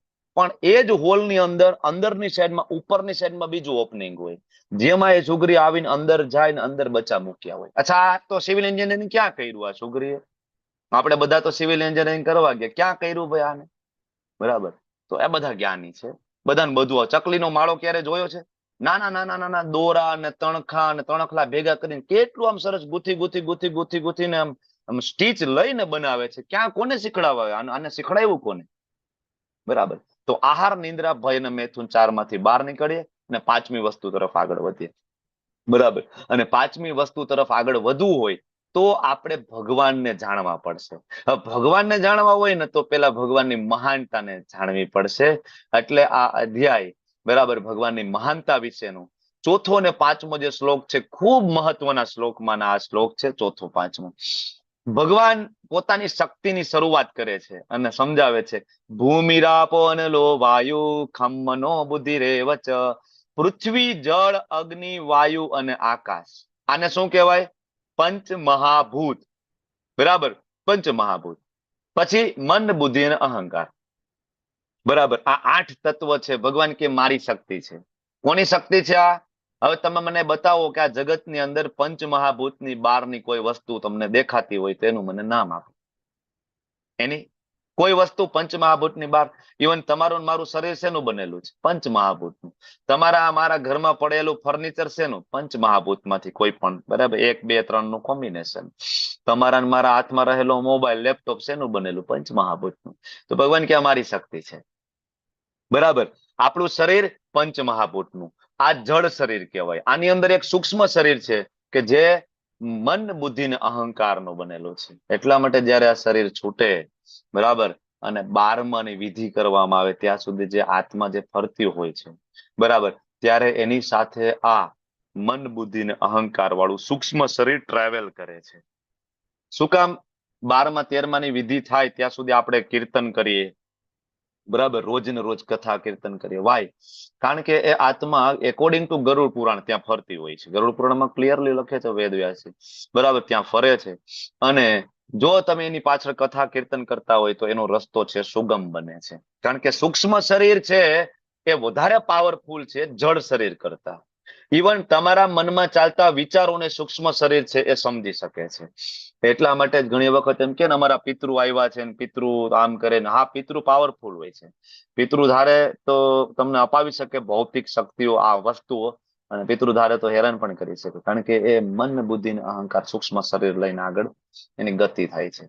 ઓકે. તો આ ભગવાનની શક્તિ છે પંચ મહાભૂત. અને ભગવાન આગળ કે છે કે આ નિકૃષ્ટ શક્તિ છે. આગળ જે કીધું કેવી છે? નિકૃષ્ટ. તો ભગવાન એની સુપિરિયર શક્તિની વાત કરે છે. કઈ સુપિરિયર શક્તિ છે? તો કે અન્ય ચડિયાતી શક્તિ છે, જે પરાશક્તિ છે, જીવોની બનેલી છે. આપણે બધા ભગવાનની ચડિયાતી શક્તિ છે, જીવ. બરાબર. પણ ભગવાન એમ કે છે કે આ મારી જે પરાશક્તિ રહે ને, જીવ નામની શક્તિ, બરાબર, એ ભૌતિક પ્રકૃતિ સાથે સંઘર્ષ કરે છે. આપણે કરીએ છીએ ને, તમે ને હું. ભૌતિક પ્રકૃતિના પંચ મહાભૂતના તત્વો, એમાં સિમેન્ટ હોય, ઈટો હોય, પાણી હોય, બરાબર, આ બધી વસ્તુઓ સાથે આપણે રોજ સંઘર્ષ કરીએ છીએ ને. એટલે ભગવાન કહે છે કે અમારી જે પરાશક્તિ છે, અમારી નિકૃષ્ટ શક્તિ જે છે એની સાથે સંઘર્ષ કરે છે. બરાબર. આગળ ભગવાન કહે છે કે આ બે શક્તિ તમે જુઓ તો સર્વ સર્જાયેલા જીવો, કોઈ પણ, હવે આમાં દેવી દેવતાઓ પણ આવી જાય, કારણ કે એ પણ જીવ છે. બરાબર. અને એ પણ 84 લાખ યોનિઓમાં જ આવે છે, દેવી દેવતાઓ. તો આ જે બધા જ જે જીવો છે એનો ઉદ્ભવ આ બે શક્તિમાંથી થાય. કઈ? પરા અને અપરા. પરા અને અપરાની બહાર કઈ નથી. બરાબર. ઉપર બ્રહ્માજી જે આ જગતના પ્રથમ જીવાત્મા, અને ત્યાંથી સામાન્ય નાની એવી કીડી. તો બ્રહ્માજી થી લઈને કીડી, બરાબર, અથવા નાનામાં નાનું બેક્ટેરિયા કે નાનામાં નાનું વાયરસ આની બહાર નથી. ભગવાનની શક્તિ છે. બરાબર. ભગવાનની આ મહાનતા આપણને સમજાવવી જોઈએ. બરાબર. આ ભૌતિક જગત કે આધ્યાત્મિક જગત બધાની ઉત્પત્તિ અને વિનાશ રૂપ મને જાણ. ઉત્પત્તિ કરનાર કોણ? ભગવાન કૃષ્ણ. વિનાશ કરનાર કોણ? ભગવાન કૃષ્ણ. આપણને એમ થાય કે ઉત્પત્તિ કરનાર, સર્જન કરનાર તો બ્રહ્મા છે, પાલન કરનાર વિષ્ણુ છે, અને સંહાર કરનાર ભગવાન શિવ છે. એટલા માટે ભગવાન 7.7 ની અંદર તમે આવો ત્યારે ભગવાન એકદમ ખુલીને કહે છે. ઘણા બધાને આ શ્લોક આવે તો થોડું પેટમાં બળતરા થાય, થોડો દુખાવો થાય, અલગ અલગ પથ મત સંપ્રદાય વાળા લોકોને. એટલે લોકો ભગવદ ગીતાને બહુ વાંચતા નથી, અથવા વાંચે છે તો સાચું સમજાવતા નથી. બરાબર. ઘણા બધા એવી રીતના ભગવદ ગીતાને સમજાવે કે ધર્મ ક્ષેત્ર કુરુક્ષેત્ર જેવું કાંઈ નથી, 5 પાંડવો એટલે આપણી 5 ઇન્દ્રિય, બરાબર, મન એટલે આપણો આત્મા, બરાબર, ભગવાન કૃષ્ણ એટલે પરમાત્મા. આવી રીતના સમજાવે. ક્યાં લખ્યું છે? એક શ્લોક બતાવો મને. આખો ઇતિહાસ ખોટો છે. મહાભારત, બરાબર, રામાયણ, આ બધું ખોટું છે. પણ નહીં, જો એવું સ્વીકારીએ કે ના ભગવાન કૃષ્ણ છે તો આપણે દાસ બનવું પડે, સેવક બનવું પડે. કોઈને સેવક બનવું નથી. બધાને ધ્યાન કરવું છે, મેડિટેશન કરવું છે, બરાબર, યજ્ઞ કરવા છે, જ્ઞાન પ્રાપ્ત કરવું છે, વેદો વાંચવા છે, અને શું બનવું છે બધાને? ભગવાન. સૂક્ષ્મ સ્વરૂપે બધાને ભગવાન બનવાની કામના છે. તો દાસ બનીએ તો ભગવાન કેમ બનશું? બરાબર. એટલે ભગવાનને ભગવાન તરીકે ના સ્વીકારે. બાકી મેં તમને કીધું એમ કે બ્રહ્માજીએ શું કીધું? ઈશ્વર પરમ કૃષ્ણ સચ્ચિદાનંદ વિગ્રહ. બ્રહ્માજી એટલે આ જગતના પ્રથમ જીવાત્મા. બરાબર. શ્રીમદ ભાગવતમ તમે સ્કંદ બીજું વાંચો, ત્યાં આ જગતની સુપ્રીમ કોર્ટના હેડ તરીકે બ્રહ્માજી બિરાજમાન છે. એનું જજમેન્ટ છે, ફાઇનલ જજમેન્ટ છે બ્રહ્માજીનું. અને એ બ્રહ્માજી શું કહે છે? ઈશ્વર પરમ કૃષ્ણ. પરમ ઈશ્વર તો કૃષ્ણ છે. શિવજી વિશે તમે વાંચો રુદ્ર ગીત સ્કંદ 4, ત્યાં ભગવાન કહે છે યસ પરમ નિયંતા તો ભગવાન શ્રી કૃષ્ણ છે. આરાધના સર્વેશામ વિષ્ણુ આરાધના પરમ. બરાબર. તો બ્રહ્માજી કહે છે, શિવજી કહે છે, ઇન્દ્ર, શ્રીમદ ભાગવતમ 10મ સ્કંદ વાંચો, ઇન્દ્ર કહે છે. ઈસુ ખ્રિસ્ત આવ્યા. ઈસુ ખ્રિસ્ત આવ્યા અને એને ખીલ્લા ઠોકી અને ટીંગાળી દીધા, બરાબર, માચડા ઉપર.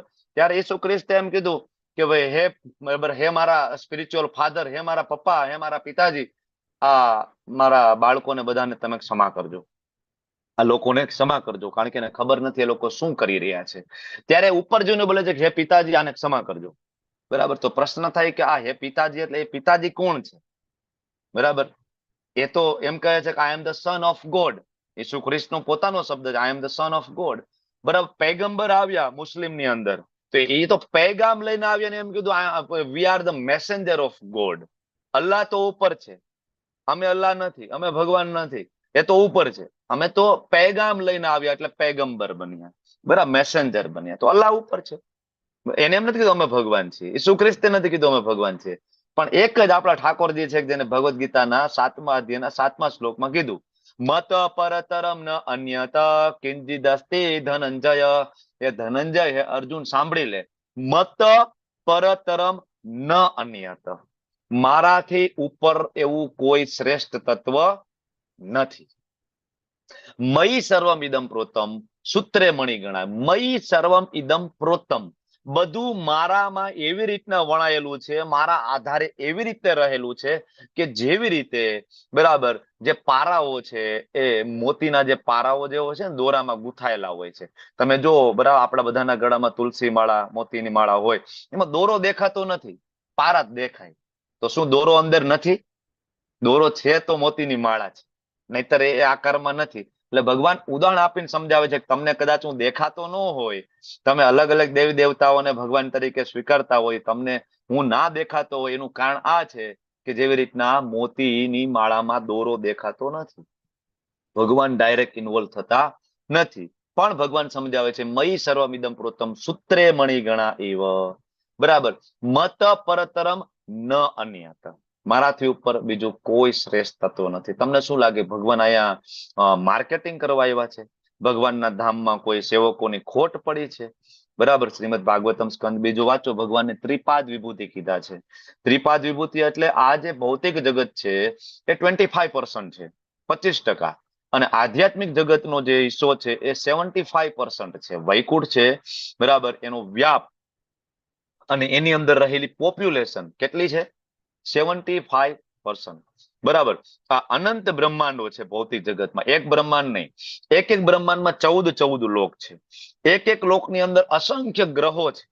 જેમ કે આપણા લોક જે છે એમાં કેટલા બધા ગ્રહો છે, અલગ અલગ અલગ અલગ અલગ, બરાબર. એમ સ્વર્ગના જે લોક છે એમાં અલગ અલગ ગ્રહો છે. ચંદ્રનો ગ્રહ જુદો છે, સૂર્યનો ગ્રહ જુદો છે, ઇન્દ્રનો ગ્રહ જુદો છે, વરુણ દેવતાનો ગ્રહ જુદો છે. ત્યાં એ બધા રાજા છે પોતપોતાના ગ્રહના, બરાબર.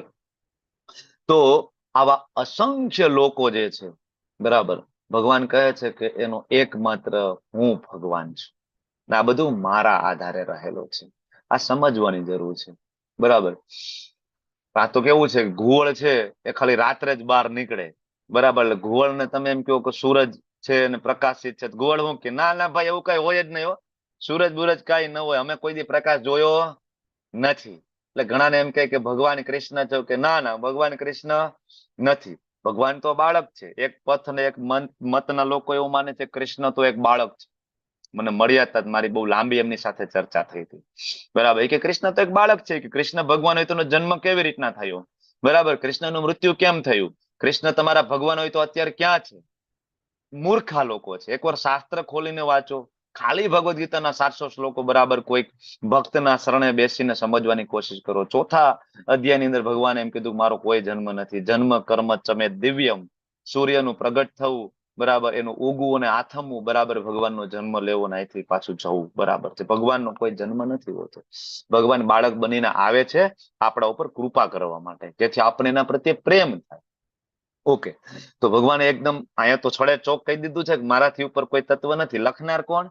ગણેશજી. ફરીથી તમને યાદ દેવડાવું તો ગણેશજી અહીંયા વાંધો ઉપાડ્યો નથી. આજ તો ગણેશ ચતુર્થી છે ને લગભગ, બરાબર. તમે બધા તમારા ઘરે ગણેશજીને લાવ્યા હશો ને પછી તમે કહો છો હે ગણેશ ભગવાન, તમે જ અમારા ભગવાન છો.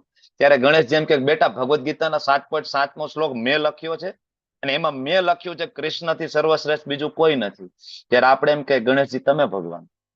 હનુમાનજી પાસે આપણે જાય તેમ કે હે હનુમાનજી, તમારાથી મોટું કોઈ ભગવાન નથી, તમે જ અમારા ભગવાન, બરાબર. અને આપણે પછી ગાડીની પાછળ લખાવી હનુમાનજી સદા સહાયત. હનુમાનજી કઈ તમારા નોકર છે સદા સહાયત? ક્યાં લખ્યું છે હનુમાનજી તમારી સહાયતા કરે? હનુમાનજી વૈષ્ણવોની સહાયતા કરે. તમે એકવાર હનુમાન ચાલીસા ના અર્થ વાંચો, હનુમાન ચાલીસાના શબ્દ ને હનુમાન ચાલીસામાં હનુમાનજી એમ કહે છે કે હું તો રામના જે ભક્તો છે હું એની વારે જાઉં છું, હું એની સહાયતા કરું છું. કોઈ આપણે તો કે આપણે હનુમાનજીને જયારે ભગવાન કહીએ ને ત્યારે હનુમાનજીને એમ થાય કે મારી ગદા ક્યાં છે. આ મૂર્ખને ખબર નથી કે હું સતત રામ રામ રામ કરું છું, મારા ભગવાન રામ છે, હું તો દાસ છું, સેવક છું. એટલે આપણને તો એ ખબર નથી ભગવાન કોણ છે. હું એમ નથી કહેતો કે હનુમાનજીને માનવું ના જોઈએ, હનુમાનજીને માનવું જોઈએ, દંડવત પ્રણામ કરવા જોઈએ, પણ હનુમાનજીને ભગવાન ના કે હનુમાનજી છે ભગવાનના સેવક છે, બરાબર. હનુમાનજી પાસે ભગવાન માગવા જોઈએ કે તમે મને રામ આપો, તમે મને કૃષ્ણ આપો, તમારા પ્રિય જે હોય ને, બરાબર, મને એની સેવા આપો, જેમ તમે એની સેવા કરી મને સેવા આપો. આપણો આ ભાવ હોવો જોઈએ. પણ લોકોને ખબર જ નથી ભગવાન કોણ છે. એમાં એ લોકોને ખબર જ નથી, બરાબર, કે કૃષ્ણ છે ભગવાન છે, ખબર જ નથી. એટલા માટે અહીંયા એકદમ ક્લેરિટી સ્વયં ગણેશજીએ આપી છે, વેદવ્યાસજીએ લખ્યું છે. હવે ભગવાન બધી જ જગ્યાએ છે. ઘણા બધા એમ કે ભગવાન કણ કણમાં છે, એટલા માટે ભગવાન કહે છે યસ પાણીમાં હું શ્વાસ છું, સૂર્ય ચંદ્રનો હું પ્રકાશ છું, વૈદિક મંત્રોમાં હું ઓમકાર છું, આકાશમાં શબ્દ અને મનુષ્યમાં સામર્થ્ય. આ બધું જ ભગવાનની શક્તિ છે, બરાબર. તો ભગવાન ઘણા બધા શ્લોકો આગળ એવા આવે છે જેમાં ભગવાનની પોતાની વિભૂતિઓ ની ચર્ચા થાય, જે આપણે 10મા અધ્યાયમાં ડિટેલમાં જવાના છીએ, બરાબર. તો આમ ભગવાન કહે છે કે સુગંધ, પૃથ્વીમાં જે સુગંધ છે મારા કારણે છે, બધા જે જીવે છે એનું જીવન મારા કારણે છે, તપસ્વીઓની તપશ્ચર્યા, બધાનું મૂળ બીજ હું છું અને બુદ્ધિશાળીઓની બુદ્ધિ હું છું. ઘણા બધા એમ કે હું બહુ બુદ્ધિશાળી છું. ભગવાન કે બેટા બુદ્ધિશાળીમાં હું તમારો પિતાજી છું, બરાબર ને, કારણ કે બુદ્ધિમાનની બુદ્ધિ સ્વયં ભગવાન છે. એવા કેટલાય વિરલાઓ છે જે ભગવાનને ભગવાન નહોતા માનતા, બહુ મોટા બુદ્ધિશાળી બનીને ફરતા હતા, બીજા કોઈને ભગવાન માનતા હતા અથવા તો પોતાની જાતને ભગવાન માનતા હતા, બરાબર. આવો એક મહાન અસુર થઈ ગયો હિરણ્યકશિપુ. હિરણ્યકશિપુ, બીજો રાવણ, આ બધા પોતાની જાતને જ ભગવાન માનતા હતા. હિરણ્યકશિપુ બ્રહ્માજીને પ્રસન્ન કરે છે, બરાબર. 33,000 વર્ષ સુધી તપશ્ચર્યા કરે છે. બ્રહ્માજી પ્રસન્ન થાય, બ્રહ્માજીને કહે છે મને વરદાન આપો. શું? તો કે હું અમર થઈ જાઉં. અરે બ્રહ્માજી કે 33,000 વર્ષ તે પાણીમાં નાખી દીધા. કા? તો કે હું પોતે અમર નથી બેટા. એ કે તું એકવાર બ્રહ્મ સંહિતા તે વાંચી નહીં? મેં પોતે લખી છે બ્રહ્મ સંહિતા. બ્રહ્મ સંહિતામાં સ્વયં બ્રહ્માજી એમ કે છે મારું મૃત્યુ થાય છે.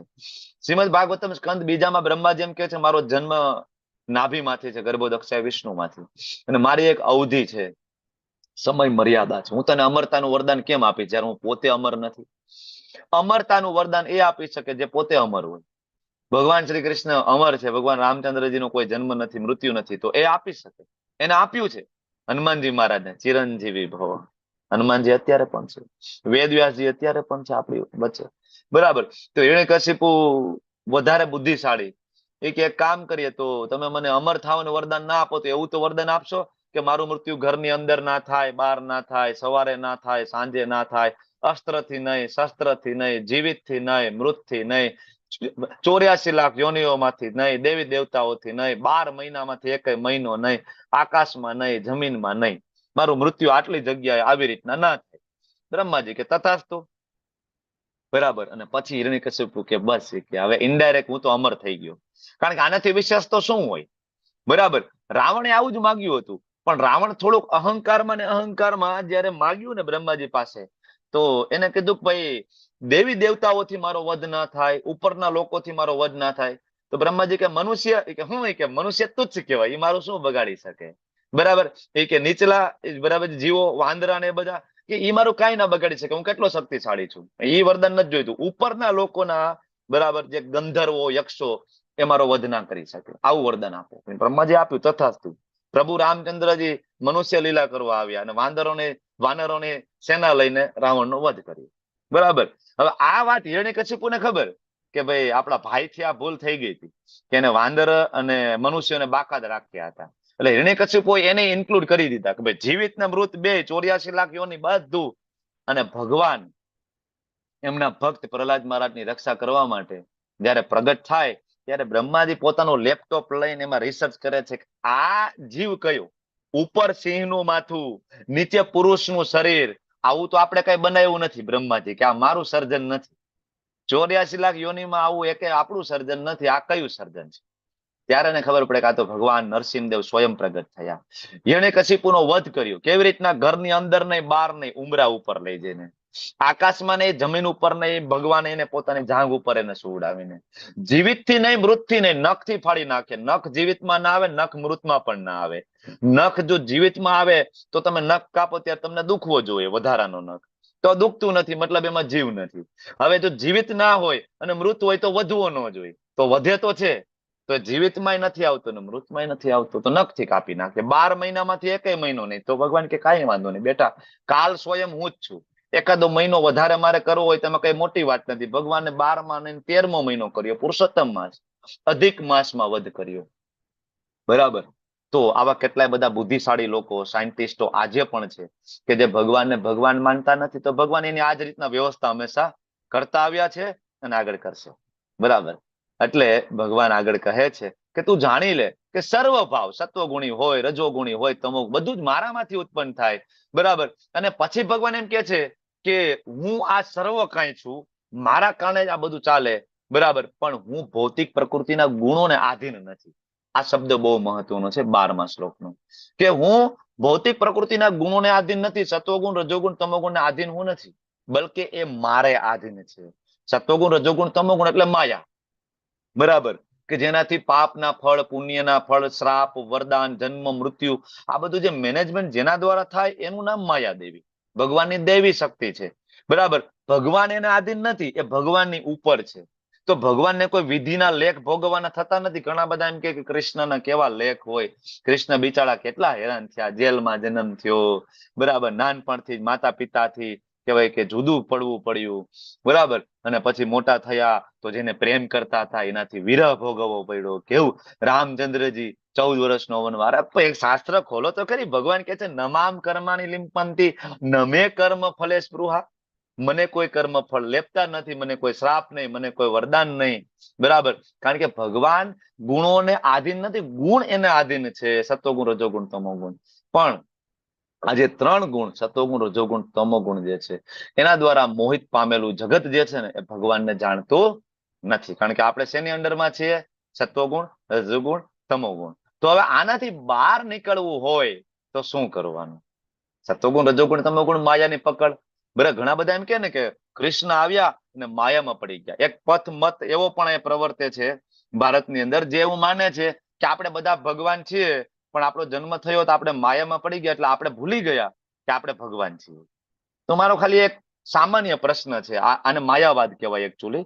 બરાબર, જે પોતાની જાતને ભગવાન માને ને, લગભગ 4 ઓથેન્ટિક વૈષ્ણવ સંપ્રદાય સિવાય બીજા જેટલા મત અને પથ સમાજની અંદર પ્રવર્તે છે ને, એની અંદર તમે ઘૂસી અને એની ફિલોસોફી સમજો ને, ત્યાં તમને ખબર પડશે કે બધાની ભગવાન બનવાની જ કામના છે.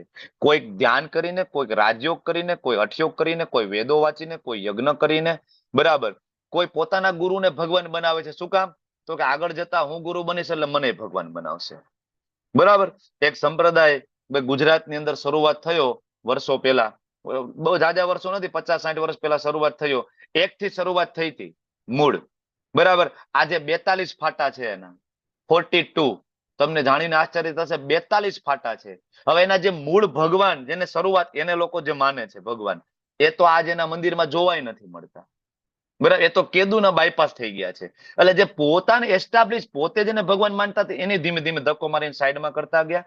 હવે એના ગુરુને પ્રગટ બ્રહ્મ સ્વરૂપ એને સેન્ટરમાં રાખીને એને ભગવાન માનતા ગયા. શું કામ?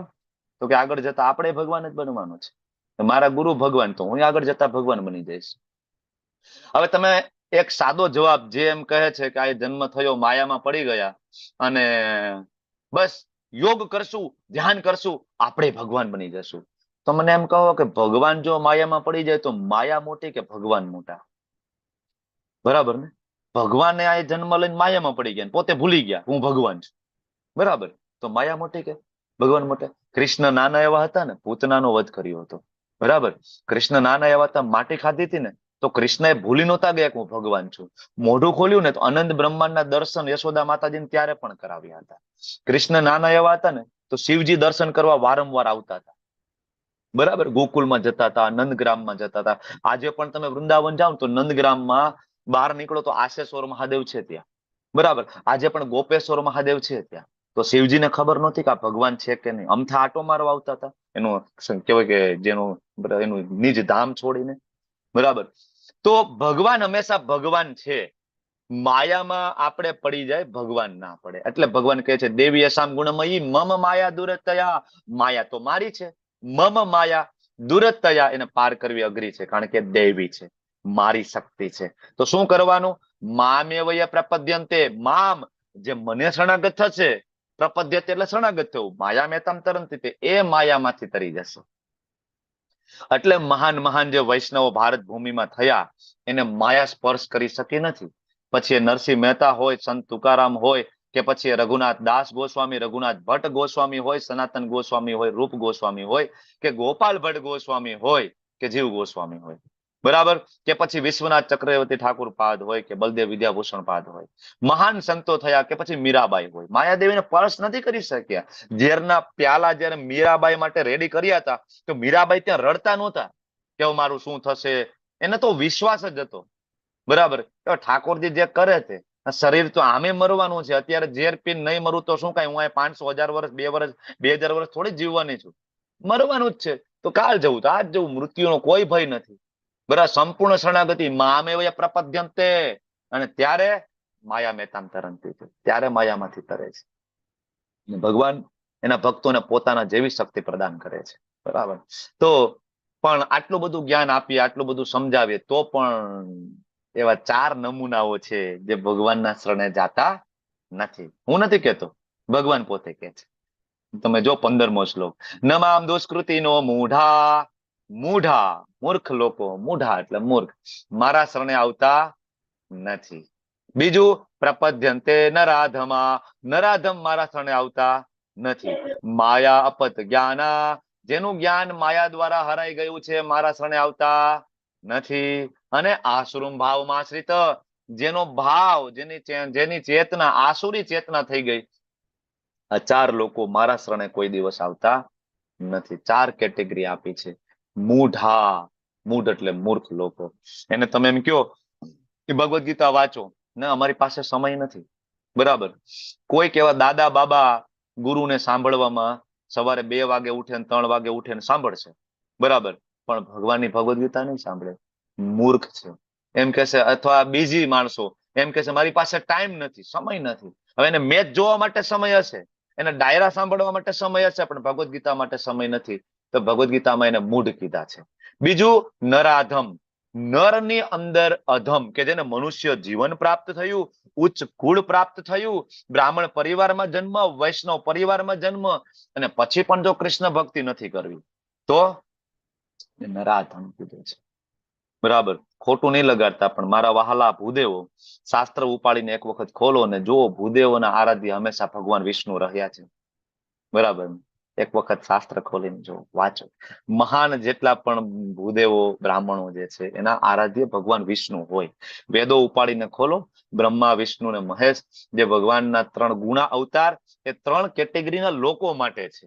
બરાબર, જ્યારે વિષ્ણુ તત્વ છે સત્વ ગુણની અંદર જે હોય એના આરાધ્ય ભગવાન વિષ્ણુ હોય, ભગવાન રામ હોય, ભગવાન કૃષ્ણ હોય.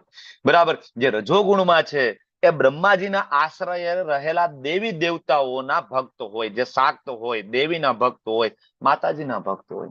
અને જે ઘોર તમોગુણમાં હોય, વ્યસનો લેતા હોય, કઈ ને કઈ નોનવેજ ને આ બધું લેતા હોય, તો એ ભગવાન શિવજી ના આધીન રહેલા એમના અલગ અલગ જે વિસ્તારો છે, ભૈરવ છે, બરાબર, એના તમોગુણી વિસ્તાર મહાકાલી છે, તો એને આધીન એની સેવા થાય. આજે બ્રાહ્મણો એમ કે અમે શિવ ભક્ત છીએ.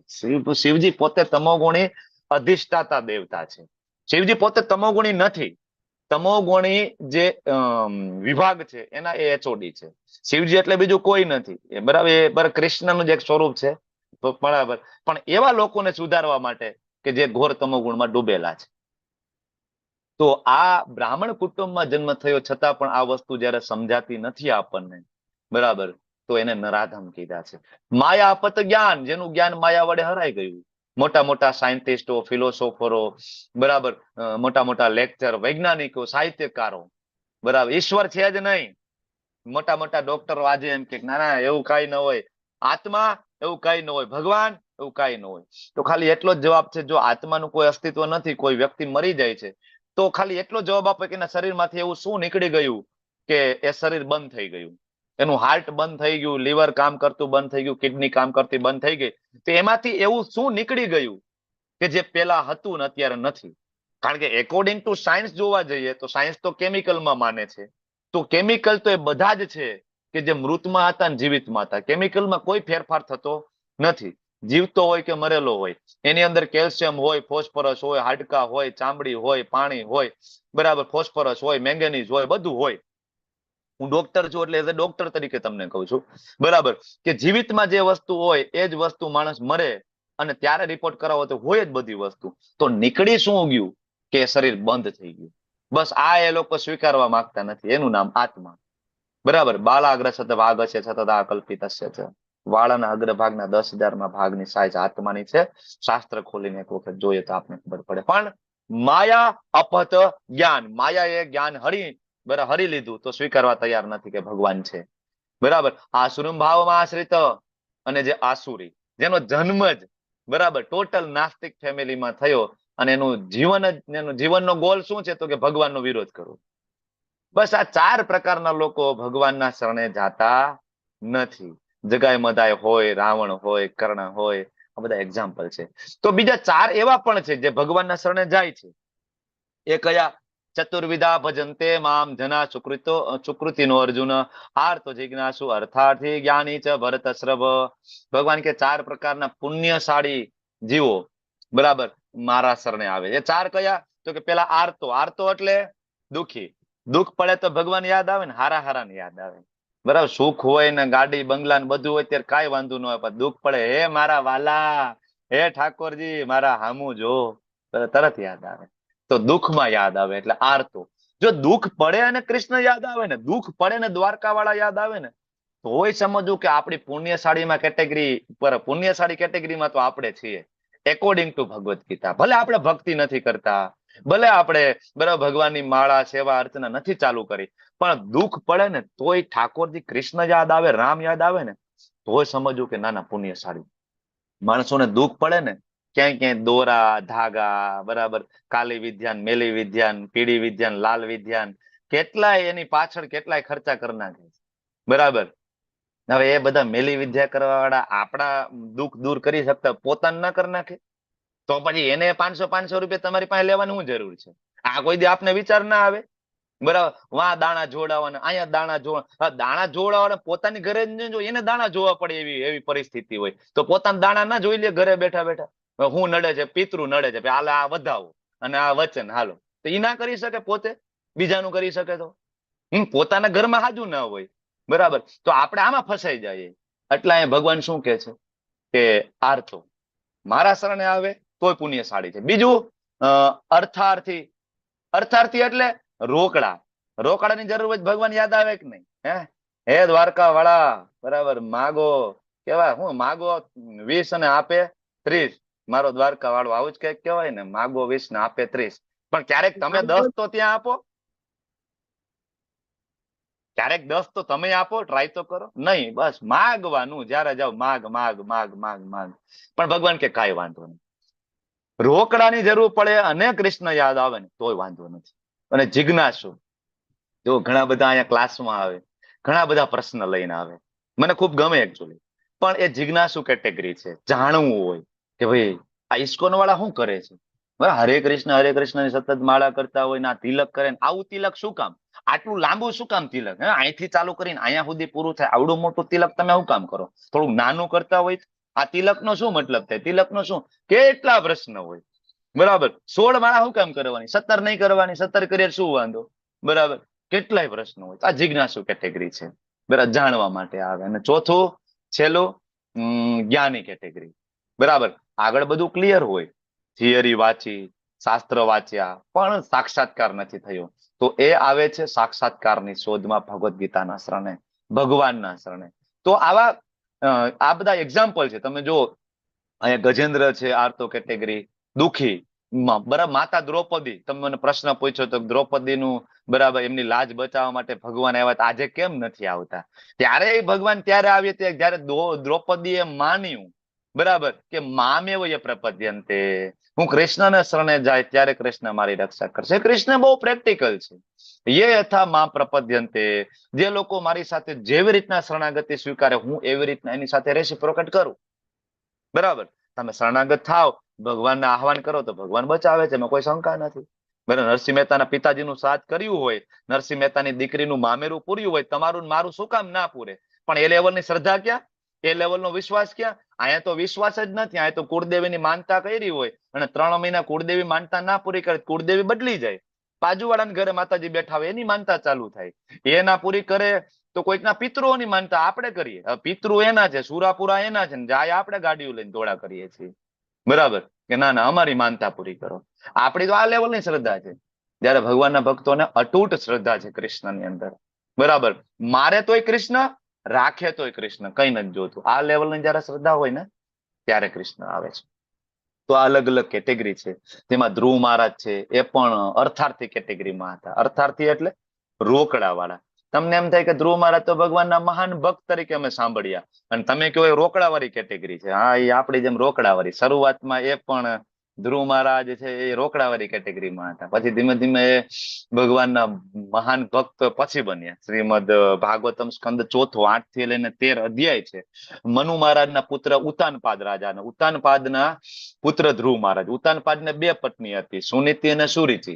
બરાબર, એમાં સુનીતિના પુત્ર ધ્રુવ મહારાજ હતા. સુરુચિ જે હતી એ ઉતાનપાદને બહુ ગમતી હતી, પણ સુરુચિ એટલી સુનીતિ એટલી ગમતી નહોતી. સુરુચિ ગમતી હતી. સાવકી માતા થાય ધ્રુવ મહારાજની.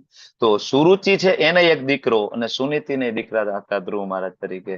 એક દિવસ ધ્રુવ મહારાજ આવ્યા અને એના પિતાના ખોળામાં એની સાવકી માતાનો દીકરો એટલે સુરુચિનો દીકરો બેઠો હતો. ધ્રુવ મહારાજ નાના હતા, 5 વર્ષના 7 વર્ષના. આવ્યા પપ્પા પપ્પા મને ખોળામાં બેસાડો. તો હવે અહીં તો સામે ઓલી ઉભી હતી સુરુચિ, અને આજકાલ જેમ મારું તમારું ઘરે નથી હાલતું એમ ત્યારે બિચારા ઉતાનપાદનું નહોતું હાલતું. કહેવાય તો રાજા, આપણે બાર આમ છાતી ફુલાવીને ફરતા હોય કે ઘરમાં આપણું જ હાલે, એમ ભાઈબંધની વચ્ચે આપણે કહેતા હોય ઘરમાં જો તાર ભાભી હું કહે એટલું જ કરે. બરાબર, પછી ઘરે આવીને આપણને જ ખબર હોય. બરાબર, એમ ઉતાનપાદને બિચારાની હાલત આ જ હતી એ સમયે. સામે સુરુચિ હતા ને દોરા કાઢતા હતા. બરાબર, એટલે ધ્રુવ મહારાજને ખોળામાં બેસાડ્યા નહીં. અને ધ્રુવ મહારાજે હઠ કરી 1 વાર 2 વાર, અને પછી સામે સુરુચિ હતા એને કીધું તારા પિતાજીના ખોળામાં બેસવાનો તારો કોઈ અધિકાર નથી. જો તારે બેસવું હોય તો તારે મારા કુખે જન્મ લેવો પડશે.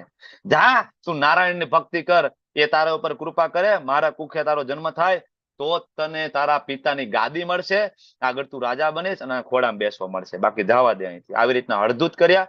અને ધ્રુવ મહારાજ ખૂબ ક્રોધિત, કારણ કે નાનું તો સિંહનું બચ્ચું ને, ક્ષત્રિય છે, બરાબર. તરત જ પારો ગરમ ધ્રુવ મહારાજ નો. એની માતા પાસે ગયા, સુનીતિ પાસે, અને કીધું કે માં આવું મારું અપમાન કર્યું. એની માં કહે છે કે ના ના કાંઈ વાંધો નહીં દીકરા, તારી સાવકી માતા છે, એને જે કીધું છે સાચું કીધું છે, કારણ કે મારી લાયકાત અહીં દાસી જેવી છે, ટૂંકમાં મારું અહીંયા જે બરાબર જે રીતના મને રાખે છે, તો પછી તું એવું હઠ ના કર. પણ તને તારી સાવકી માતાએ કીધું છે સાચું. તો કે શું? તો કે નારાયણની ઉપાસના કર, એ બધા દુઃખો દૂર કરશે. અને ધ્રુવ મહારાજ નીકળી ગયા. નાનો એવો બાળક મહેલ છોડીને બહાર નીકળ્યું, બરાબર. ભગવાનને ખબર પડી કે આ નાનો એવો બાળક જંગલમાં નીકળ્યું તપશ્ચર્યા કરવા માટે, ભગવાનને પ્રસન્ન કરવા. ધ્રુવ મહારાજ કે આજ તો ભગવાનને પ્રસન્ન કરીને હું ભગવાનને કહું કે મારા દાદા કરતા મોટું રાજ્ય જોઈ. દાદા કોણ? બ્રહ્માજી. બ્રહ્માજીના પુત્ર મનુ મહારાજ, મનુ મહારાજના પુત્ર ઉત્તાનપાદ. બ્રહ્મા કરતા મોટું લોક જોઈએ, સત્ય લોક કરતા, બરાબર. ભગવાનને મનાવી શાના માટે? ધ્રુવ મહારાજ નીકળી ગયા. નારદજી તરત પ્રગટ થયા. ભગવાને તરત નારદજીને મોકલે, જાઓ. ધ્રુવ મહારાજને સમજાવે છે કે જો ભાઈ આવી હઠ ના કરાય, અપમાન સહન કરતા શીખવું જોઈએ, આવું માઠું ના લગાડાય. ધ્રુવ મહારાજ કે નારદજી તમારી વાત બધી સાચી, પણ અત્યારે પારો ઉપર ચડેલો છે ને આ એકે વાત અત્યારે મગજમાં ઉતરે એમ નથી. તમે આમાં કઈ સહાયતા કરી શકો મારી સાધનામાં તો કરો. નારદજી કે વાંધો નહીં, તથાસ્તુ. દીક્ષા આપે છે અને એને મંત્ર આપે છે, ઓમ નમો ભગવતે વાસુદેવાય. દ્વાદશ અક્ષરી મંત્ર આપે અને ધ્રુવ મહારાજ છે જંગલમાં જાય. 6 મહિના સુધી ઘોર તપશ્ચર્યા, બરાબર. પહેલો મહિનો, બીજો મહિનો ખાલી ફ્રૂટ, ત્રીજો મહિનો ખાલી પાંદડા, ચોથો મહિનો ખાલી પાણી, 5મો મહિનો ખાલી વાયુ, અને 6થો મહિનો વાયુ પણ બંધ, વિધાઉટ ઓક્સિજન. આગળ યોગની પ્રક્રિયા ભક્તિ શાસ્ત્રીમાં ભણશો ને ત્યારે આવશે કે ઇવન વિધાઉટ ઓક્સિજન બરાબર જીવી શકાય છે, બરાબર. કેવી રીતના? યોગની પદ્ધતિ છે. પાણી ને ખાવાનું બહુ દૂરની વાત છે, ઓક્સિજન વગર પણ જીવી શકાય છે, જે સાયન્સ છે એની પાછળનું. ભક્તિ શાસ્ત્રીમાં થોડુંક આપણે ટચ કરતા હોય, કારણ કે આપણે બહુ કામનું નથી એટલા માટે. ધ્રુવ મહારાજે ઘનઘોર તપશ્ચર્યા કરી, ભગવાન પ્રગટ થયા, ચતુર્ભુજ નારાયણ પ્રગટ થયા, બરાબર. અને જેવા પ્રગટ થયા, ધ્રુવ મહારાજ એક શબ્દ બોલી ના શક્યા. ધ્રુવ મહારાજના મસ્તક ઉપર શંખ અડાડ્યો ભગવાને, અને જેવો શંખ અડાડ્યો, વાચા ફૂટીને ધ્રુવ મહારાજે કીધું કે કેવાય કાચ માટે, કાચના કટકા માટે હું તપશ્ચર્યા કરતો હતો, જે રાજ્ય બ્રહ્માજી કરતા મોટું, પણ મને તો તમે કોહિનૂર મળી, ડાયમંડ મને મળી ગયો. પ્રભુ મારે કાંઈ નથી જોતું. ભગવાન કે દીકરા તપશ્ચર્યા શેના માટે કરી હતી એ તો મારે આપવું પડશે, નહીતર કાલ સવારે બધા મને કહેશે કે ભાઈ આ વિષ્ણુ, આ કૃષ્ણ આવા છલિયા છે એમ. તપશ્ચર્યા કરાવે, બધું કરાવે ને છેલ્લે મન બદલાવી નાખે. એટલે બેટા બરાબર ને, તે તપશ્ચર્યા શેના માટે? તો કે બ્રહ્માજી કરતા મોટું રાજ્ય. તથાસ્તુ. બ્રહ્માજી કરતા એ સમયે તો પેલા જ એને 36,000 વર્ષનું પૃથ્વીનું સામ્રાજ્ય આપે છે. અને ધ્રુવ મહારાજ 36,000 વર્ષ સુધી આ સંસારનું રાજ્ય ચક્રવર્તી રાજા બને અને આયુષ્ય ભોગવે છે, બધી ઇન્દ્રિયો સાથે યુવાન રહે છે. અને પછી શરીર છૂટે છે ત્યારે ભગવાન એના માટે ધ્રુવ લોકનું નિર્માણ કરે છે, જે ધ્રુવ લોક છે શાશ્વત છે, બરાબર. આ જગત, આ બ્રહ્માંડનો નાશ પામે ત્યારે ધ્રુવ લોક છે એ ભગવાનના ધામની જેમ ત્યાં રહે છે. એ જ જગ્યાએ ધ્રુવ લોકનો નાશ નથી થતો. એટલું મોટું, બરાબર, ભગવાન એને આપે છે. કઈ રીતના? તો કે એ ભગવાનને શરણાગત થયા તો ભગવાન આપ્યું. તો આ બધા પ્રકારનામાંથી જે જ્ઞાની જે છે એ સૌથી ઉપર છે. 4 જે આપણે જોઈએ ને, આર્તો અર્થાર્થી જિજ્ઞાસુ જ્ઞાની. ભગવાન કે જ્ઞાની જે છે મને બહુ પ્રિય છે અને હું એને પ્રિય છું. તો આટલું ક્લિયર ભગવદ્ ગીતામાં આપવા છતાં કેમ લોકો ભગવાનના શરણે નથી જતા? તો આ સહેલી વસ્તુ નથી, બરાબર. બહુનામ જન્મનામ અંતે જ્ઞાનવાન મામ પ્રપદ્યન્તે. સાંભળજો, આ તમારા માટે શ્લોક છે, મારા માટે શ્લોક છે, કે તમને મને ભગવદ્ ગીતામાં રસ પડતો હોય, રુચિ પડતી હોય, તમે ભગવાન કૃષ્ણને ભગવાન માનતા જો થયા હોય ને, તો આ શ્લોક વાંચો અને સમજો. બહુનામ જન્મનામ અંતે, લાખો કરોડો અબજો જન્મ થાય, જન્મ જન્માંતરો પછી જ્ઞાનવાન મામ પ્રપદ્યન્તે, ત્યારે એ જ્ઞાન પ્રાપ્ત થાય, બરાબર. અને મામ પ્રપદ્યન્તે, કૃષ્ણ કહે છે મને શરણે. તો ઘણા એમ કે મામ એટલે કાલ હશે, મામ એટલે પરમાત્મા હશે, મામ એટલે શિવ બાબા હશે. તો ભગવાન કે ક્લેરિટી આપી દઉં, વાસુદેવ સર્વમિતિ. હું વાસુદેવ બોલું છું, હું કૃષ્ણ બોલું છું. હું કોઈ કાલ નથી, હું કોઈ પરમાત્મા નથી, હું કોઈ શિવ બાબા નથી, હું કોઈ દાદા નથી, કોઈ ગુરુ નથી. ક્લિયર. હું જ ભગવાન છું, મારું નામ કૃષ્ણ છે. મારી અંદર ઘૂસીને કોઈ બોલતું નથી. બરાબર. વાસુદેવ સર્વમિતિ સ મહાત્મા સુદુર્લભ. બાકી તમે વિચાર કરો કે ધારો કે કાલ છે કે પરમાત્મા છે કે કોઈ ભૂત પ્રેત કે અંદર કોઈ બાબા અંદર ઘૂસીને બોલતા હોય તો બાબા એમ આયા ના કહે. બરાબર કે શિવ બાબા સર્વમિતિ સ મહાત્મા સુદુર્લભ. તો પછી વાસુદેવ સર્વમિતિ શું કામ લખ્યું? ગણેશજી ને ભગવાન શું કામ બોલ્યા છે? વાસુદેવ એટલે વસુદેવના પુત્ર કૃષ્ણ. એકદમ ક્લિયર ભગવદ્ ગીતા છે. છતાં લોકો એમ કે ભગવાન કૃષ્ણ એ ભગવદ્ ગીતા બોલી નથી. એટલે ભગવાને નામ પણ પોતાનું આપ્યું કે વાસુદેવ સર્વમિતિ. હું વાસુદેવ, કૃષ્ણ સર્વમિતિ, અલ્ટિમેટ સુપ્રીમ પર્સનાલિટી હું છું. અને આ મને કોઈ જાણી લે, મારા શરણે આવે તો સ મહાત્મા સુદુર્લભ. આવો વિરલો તો રેર તમને મળશે, રેર. બરાબર ને? ઓકે. તો ઘણા બધા લોકો ભગવાનને નિરાકાર માને છે. ભગવાનનો કોઈ આકાર નથી, એક પ્રકાશ પુંજ, એક તેજ, બસ એના ઉપર ધ્યાન કરો. ઓ ભગવાન એનો અહીંયા કાન ખેંચે છે આ શ્લોકની અંદર. અવ્યક્તમ વ્યક્તિ માપન મન્યતે મામ અબુદ્ધય. તમે બુદ્ધિ વગરના છો, ભગવાન કહે છે. બરાબર. આપણી ભાષામાં કઈ તમે ડોબા છો, બુદ્ધિ જ નથી તમને. અબુદ્ધય. કેમ? પરમ ભાવમાં જાનંતો. મારો પરમ ભાવ તમે જાણતા નથી. મમ અવ્યયમ અનુત્તમમ. મારો કોઈ નાશ નથી, મારો કોઈ જન્મ નથી, મારો કોઈ મૃત્યુ નથી, સર્વોપરી પ્રકૃતિ હું છું. આ મારો પરમ ભાવ છે. હું નિરાકાર નથી, મારું સ્વરૂપ છે. બરાબર. બ્રહ્મણો હિ પ્રતિષ્ઠા અહમ આગળ કહે છે 14.27. બરાબર. ભગવાન કહે છે બ્રહ્મ મારા આશ્રય છે. બરાબર. તો ભગવાન બધાની સામે શું કામ પ્રગટ નથી થતા? ભગવાન કે નાહમ પ્રકાશ સર્વસ્ય યોગ માયા સમાવૃત. યોગ માયાના પ્રકાશની અંદર હું છુપાઈ જાઉં છું. મૂર્ખ અને અલ્પજ્ઞાની લોકો સામે હું પ્રગટ થતો નથી. મૂઢો એમ ના અભિજાનાતિ. ઘણા બધા એમ કે તમારો ભગવાન હોય તો દેખાડો. બરાબર, અમારે જોવા છે. બરાબર. ભગવાન કે મૂર્ખાઓની સામે પ્રગટ નથી થતો, એને હું એન્ટરટેન કરતો જ નથી. બરાબર. કારણ કે મને ઓળખી જ ના શકે. ભગવાન તો દુર્યોધનની સામે ઉભા હતા, ભગવાન અર્જુનની સામે ઉભા હતા. અર્જુન ઓળખતા હતા, બરાબર, દુર્યોધન ના ઓળખી શક્યા.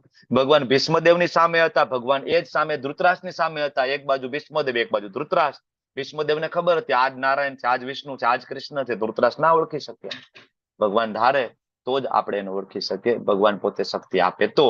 બરાબર. તો ભગવાન બધું જાણે, ભૂતકાળ, વર્તમાન કાળ, હવે જે કઈ થવાનું. પણ આપણે ભગવાનને જાણતા નથી, કારણ કે આપણે શાસ્ત્રો વાંચતા નથી. જો શાસ્ત્ર વાંચીએ તો આપણે ભગવાનને જાણી શકીએ. પણ ભગવાનને જાણવા માટે યશામ ત્વાંતગતમ પાપમ જનાનામ પુણ્ય કર્મણામ. જો પૂર્વ જન્મના, આ જન્મના કઈક હોય તમારા પુણ્ય કર્મ, તમારા પાપ કર્મ ધીમે ધીમે નાશ થતા હોય તો તમે મોહના દ્વંદ્વથી ધીમે ધીમે મુક્ત થશો. અને તો તમે ભગવાનની ભક્તિમાં ભજમતે મામ દ્રઢવ્રતા. ભગવાનની ભક્તિમાં કોઈ પોરોવાય, મતલબ આ પ્રોસેસ ચાલુ થઈ છે. કઈ? પાપ કર્મને નાશ થવાની અને પુણ્ય કર્મ જે કર્યા છે એનો ઉદય. બરાબર. તો જ તમને કૃષ્ણ પ્રાપ્ત થાય. બરાબર. અને છેલ્લે આ અધ્યાયના અંતે 2 શ્લોક આવે છે, જેમાં બ્રહ્મ, અધ્યાત્મ, અધિભૂતમ, અધિદેવમ, અધિયજ્ઞમ ને પ્રયાણ કાલે. બરાબર. આ બધા શબ્દ અઘરા લાગે અર્જુનને, અને અર્જુન ભગવાનને પ્રશ્ન પૂછશે કે પ્રભુ સમજાવો. અને એનાથી શરૂઆત થાય 8મા અધ્યાયની. વાંછા કલ્પતરુભ્યશ્ચ કૃપા સિંધુભ્યઃ ચ પતિતાનાં પાવનેભ્યો વૈષ્ણવેભ્યો નમો નમઃ. અનંત કોટિ વૈષ્ણવ વૃંદ કી જય. શ્રી પ્રભુપાદ કી જય. ગુરુ મહારાજ કી જય. હરે કૃષ્ણ કૃષ્ણ કૃષ્ણ હરે હરે, હરે રામ હરે રામ, રામ રામ હરે